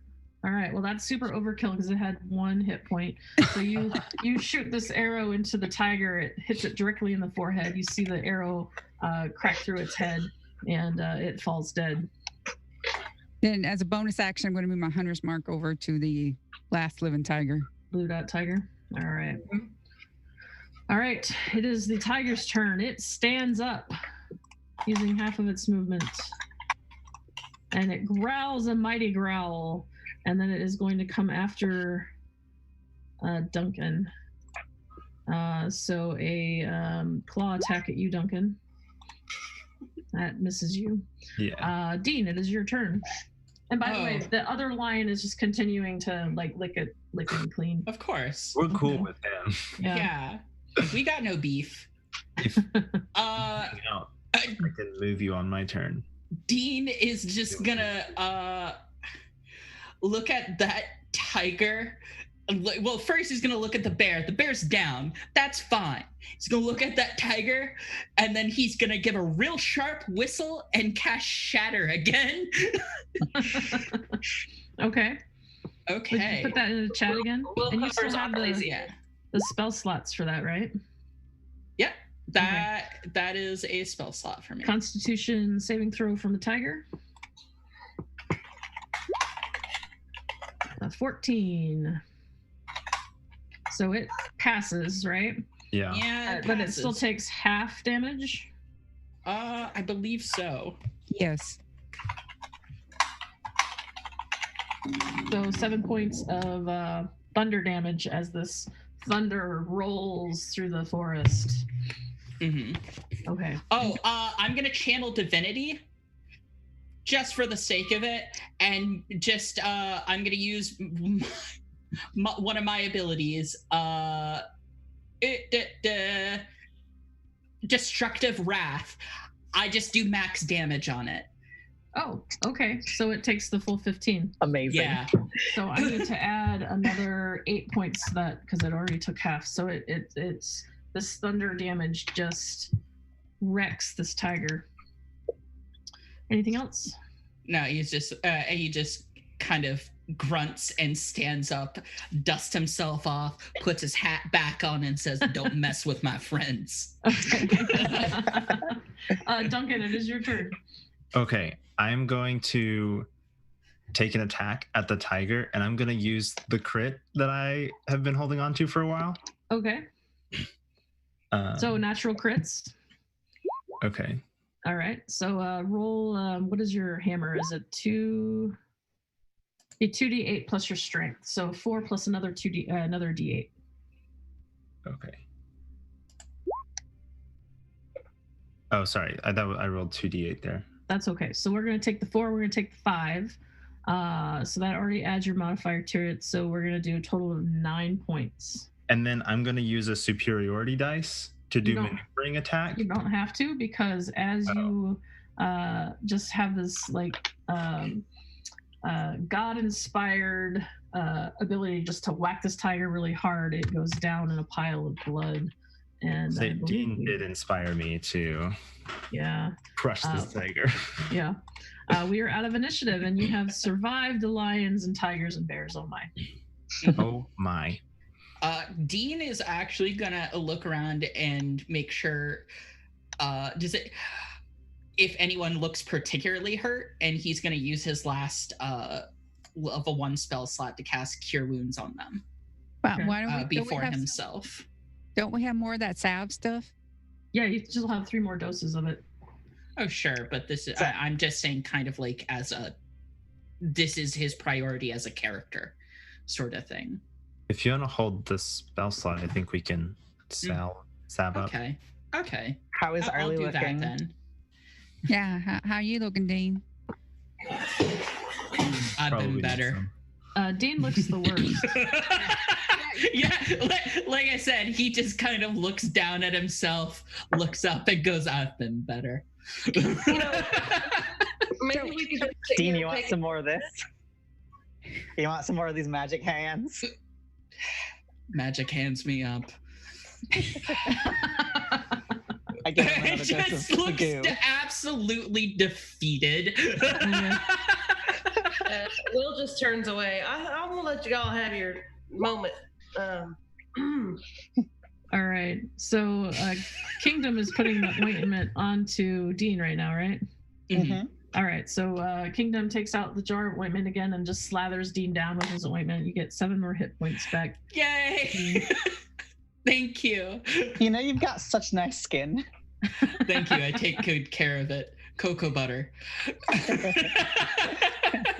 Arlie, I need an adult. I don't know what's happening. The rest of y'all just want to keep going down the road. We'll let them do whatever they're doing. Just putting medicine on them. I'm scared, Duncan. It's just medicine. It's Vicks Vapor Rub. Right. Yeah, you don't have to make it be weird. That's kind of the consistency of it too. It's kind of greasy. Vicks Vapor Rub heals everything. Yeah. Your clothes kind of stick to it. Yeah, of course. Smells good though. All right. Okay, so anything else you want to do in the woods, or are you guys gonna continue on? Dean's gonna look back at the lion, who he can't speak with, and go, "How about you? You good?" Good. The lion is just just chilling. I think we might need to hurry up and get back to Munchkin Land and return this lollipop. But as I understand it, the tryouts for the confectionery are coming up in just a few minutes. He said in the morning. Let's hurry. Let's run. Yeah. All right. Oh no, I prefer not to. Oh, I'm not a runner. I tell you what, I got asthma in my chest. I'll try. All right. So you guys run past where the Tin Man was standing. He is there happily chopping away at another tree. He waves at you as you run by. You run back up through the cornfields, past the Scarecrow, and eventually you get back to Munchkin Land. And there is a very impatient looking Munchkin kind of pacing around the circle of the by the fountain, and the mayor's trying to calm him down. When you arrive with your lollipop in hand, he looks over at you all. When he sees you, his eyes light up and he runs over to you. You found it! You found it! Thank you! Thank you! I gotta fix this! I have a few minutes. So he grabs the lollipop from you. He runs back into his house, and you hear some pots and pans starting to kind of crash again as he starts to try to fix the damage that had been caused by to the lollipop from whatever had happened to it. The mayor comes over and says, "Oh, you found it! Congratulations!" Thank you. We're happy to help. So happy. Do you have any troubles along the ways? Yeah. Well, you know, the usual, but we're okay. We're capable people.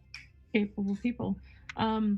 Well, I'm very happy that you managed to get Jerry's lollipop back. Do you think you'll be sticking around Munchkin Land, or are you gonna head off somewhere else, or what's your plan? You know, I was actually wondering, do you happen to know what the password is for the gate up at Emerald City? We ran into that. It's just gonna bother me. Password? I'm sorry, I don't know of any password. Yeah, I thought you had some mayoral privileges. Never mind. Do you know how to get us home? I can write a letter if you want. That would be mighty helpful. You know a way to a witch's house? Yeah. Witch's house. We'd certainly like to come back sometime, but personally, I would love to have a night of rest in my own bed after such a long journey. After you say that, Duncan, a pink bubble of light kind of swirls around the bubble, comes floating into the center of Munchkin Land, and it kind of settles in the center of the yellow brick road, and a beautiful woman dressed in a pink dress, carrying a long wand with a little star on the top. She arrives, and she, "Thank you so much for saving us, Jerry, his lollipop. I am Glinda, the Witch of the North."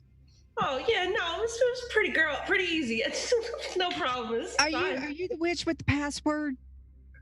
Password? I'm sorry, I don't know any passwords. Dean is just sitting in the back, like, how much you want to bet she has another riddle? Well, she says, we would love to allow you to return home. I have these 2 red shoes that will allow you to go home, or if you would like to stay here, you are most welcome here. There are 5 of us. That's okay. You just have to hold hands. Would we be able to come back sometime? Perhaps, if you want to. So one of us got to wear shoes. So Kingdom, do you want to wear the pretty shoes? Kingdom, you look so good in those. Oh, you guys are so nice. Yeah, I'll wear the shoes. So Kingdom puts on the red ruby slippers. Brings out your eyes. Yeah, Glinda comments on how great it looks, makes your legs and your thighs look. And she will tell you all you have to do is tap your heels together 3 times, and you'll just think of where you want to go, and you'll be bamfed back there. All right, everyone hold hands. Be careful. My hands are still real greasy. Yeah, they are. They grab on their hands and very greasy from the ointment. Vapo rub hands. And that, I think, is a good place for us to stop. Will takes their handkerchief and puts it on Kingdom's hand and then grabs it. All right, greasy hands all around. All right, thank you so much for playing, you guys. Does anybody have any shout outs you want to do? Yeah. I think we're just gonna do sign-offs and everything, right? Mm-hmm. Okay. Yeah, if you guys want to see more of me on things, just various things, you can I am a game designer and a podcaster, and you can follow both of those things on my Twitter, which is at Sahoni_stuff. That's SAHONI_stuff. You can find me playing Dodger on RPG Pals Club. We just had a new episode drop today, which is a D&D actual play podcast where we're making a dog cafe in Waterdeep. So take that as you will. I'm also on a current events podcast, which if you like political comedy, I don't know how I ended up in that. I'm an occasional contributor to Barking Points, which you can find at Barking Points. And I will also be on a weekly show right here, starting on the 5th, where I will be playing a character on Millennium Knights. So, thank you. Nice. Anybody else have anything they want to promote? Yeah. If you guys want to see more of me, my Twitter and Instagram is the same as what's on the screen, at Michael Elliott. I also play on Sundays, and we'll be playing later tonight, 7 Central, with a show called Color Guards. We have it's a DnD5E podcast set in the Ravnica setting, and I will be playing a Simic hybrid bard. You can watch us try to figure out and navigate a current civil war that is going on, and see just about an equal amount of ridiculousness. So you can follow me, and I'll tweet about them. You can see all the Color Guards information on my Twitter and my Instagram. Awesome. I'm Calliope, or Callie, on at X Calliope. It's a 0 is the O on there. I just do a lot of D&D art. And looking to get more into the D&D world. I've done a lot of fan art in the past, but if you like doodles of D&D characters and fun little homebrews, go ahead and seek me out at xcalliope with the 0 for the O. Yeah, I am at His Majesty on Twitter, and I am also an illustrator. And I love doing people's D&D characters and stuff. And me and my awesome co-creator, Thea, actually just finished a demo of our dating sim, which you can get to. It's a free demo that you can download to try and let us know what you think of it. It is a dating sim where you are going to a medieval monastery to study to be an exorcist, and you are secretly already possessed by a demon. And it's super fun. And I would love to have everyone's reactions to that. And I just wanted to say, like, thank you so much for to welcome to the party, and all you guys for letting me play in this. I absolutely love doing these charity streams. So yeah, thank you. It was a real privilege to help out. Hi, I'm Michelle Ely. You can find me on Twitter at Michelle Ely.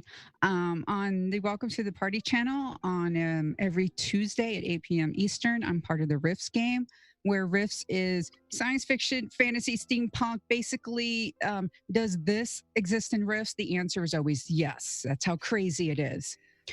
Starting September 7th at 7 p.m. Eastern, I'll be part of the Stars Asunders game, which is basically, we're basically going to be space pirates. It's just going to be like, we're all going to be gay and lovely, and we're going to do shenanigans and I think lick things. I don't know. It's already off the rails and it hasn't even started.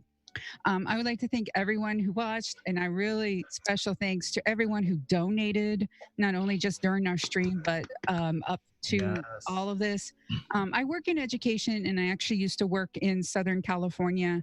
And so I've actually seen it, the immigration policies up close. I never saw my, well, they're ELL, English language learners. They were not. I actually would be like, oh, you burden. They were never a burden. They're not a drain. They were the sweetest kids ever. Some of the hardest working. I heard stories of one mother actually carrying a child on her back and siblings coming just so they could have a better life here. They're just like, humans want the same thing. We want safety, love, compassion. This is everyone deserves this. And I'm really proud to be part of this charity stream, and they're doing good work. So thank you very much. And I am Biker Meg. First of all, I'd like to thank all my players. Thank you so much for being a part of this. I saw this and I was like, yes, I have to do this. Thank you for being here as well. I'd like to thank Miriam for being an awesome producer who put up with me with not knowing what the hell I was doing. Lots of nude questions that she answered for. They answered for me that I'm very grateful for. I'd like to thank Mildly Cloudy, who drew the lovely drawing for our Munchkin Land. You can check out Mildly Cloudy on Instagram if you need any commission work done, and of course our other players do that as well. And then finally, thank you to Throp, who has put this thing together. I love being able to put my hobby and my activism together. Please, please, please donate. This is a great cause. RACES provides free legal services to those who are trying to gain entry into the United States. Check out RACES' website, and then you can follow me on Twitter if you want. I talk shitty to my members of Congress because they're shitty, and I also interact with a bunch of D&D nerds. I'm Biker_Meg on Twitter. Thank you all so much for your support, and thank you to Welcome to the Party, and thank you for helping us raise money for RACES. Thank you, guys. And I throw it over to you, Miriam. Hey. Can't hear you, Miriam. There we go. There you are. So you can hear me, but I don't think, now I just unmuted myself. We have just a wee bit of time before the next game is set up. Perhaps we can quickly go around and share our favorite moments of this game. I love that. Yeah, who wants to go first? I love the sticky hand ointment thing. That was my favorite. Slap the goo. Yeah. Yeah. I really like Gucci. That's another school of wizardry. I'm a Gucci wizard of the diplomancy school. So I see. In general. I'm sorry. What are you doing? In general, it's so hard in a short space of time in a one shot to get like a clear expression of everyone's characters. But every single person, I think, did an amazing job doing that. And I particularly really liked all the descriptions of Dean's spells. Thank you. I worked hard. I have notes. I liked a lot. This was my first time I've ever played actually a melee character. I've played like druids and bards, and I played a shaman and Pathfinder. Like I'd never ventured into melee combat, and you were so on it with those defenses. You were excellent RPer with that too. I loved your RP. 18 AC is like Beefy boy. I enjoyed the role play too. Getting to be a dullard. Corn? that was my favorite one. I like corn. Yeah. What got me, we have never gamed before together. Like we just met. We had one little Discord chat. Our chat, yeah. System. This is the first time we've seen each other's faces. I thought it was interesting how just in that short amount of time we were able to sort of have like these relationships, like between Arlie and Kingdom, and obviously, Arlie and Will have a history. We were just, able to like get that through, and all of you were amazing. And Meg, great, great one shot. This was just really fun. Favorite moment? Well, first, I've never played a ranger. That was odd. It's like, oh gosh, I have hunter's mark. I forgot. But it's a very common thing. Yeah, I just loved how Arlie was just like, Kingdom's going to wear the red shoes, and everyone, even like this is our first game, everyone agreed with Arlie that yes, indeed, Kingdom is going to wear the red shoes. Of course. That's just Who else would? Kingdom has the Ruby Red Slipper vibe. Everyone knows. I feel like it's very clear Will would like break her ankles like immediately. Like, she didn't have to take a step. She down. Yeah, it was really great, like natural, like that we just jumped right into it so easily. I appreciated it. Y'all made it a lot of fun, and thank you, Meg, for throwing it all Thank you together. again. You're quite welcome. It was fun for me to revisit this campaign. It's been a while. I can tell there's a lot of work you put into it, and I appreciate it. Sorry to railroad you at the gate, but that wasn't where I wanted you to go. No, You're fine. Railroad absolutely away. fine. We were gonna hit our head against a wall for a while if you hadn't. I once had a campaign where literally I had all the players on a mountaintop and neon signs pointing to where they needed to go, and they were on there for an hour. I get it. You're good. Yeah. Okay, so as we're now sort of winding down, I would like to say that we have actually now our donations are sitting at $3,080.03. What? Yeah. Oh, you guys. Yeah, we have. Thank you so much. Wow. We have about 10 hours left before the stream ends, and we still we have a little under 2,000 to meet, and hopefully we can get that in the next 3 games that are there.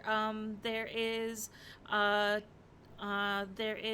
game right after this up till 4 o'clock, and then 4 to 8 we'll have one more game, and then our finale will be at 8 p.m. till 10 p.m. with a special episode of 3V, which is Vibrant, Visible, and Victorious, with our very own executive producer of the show, Leona, running a game. And I'm so excited for all that's left. However, we're gonna get to the interesting part, which is our giveaways. So right now, what we are giving out is a $20 Modifius gift certificate for the store, a Necromancy RPG PDF by Jessica Markham, and a 5th edition copy of Wizard of the Oz book printed in 1920. And I'm going to open the giveaway right now. And the key word is... Oh, did it start? Yes, it did start. The key word is !candy.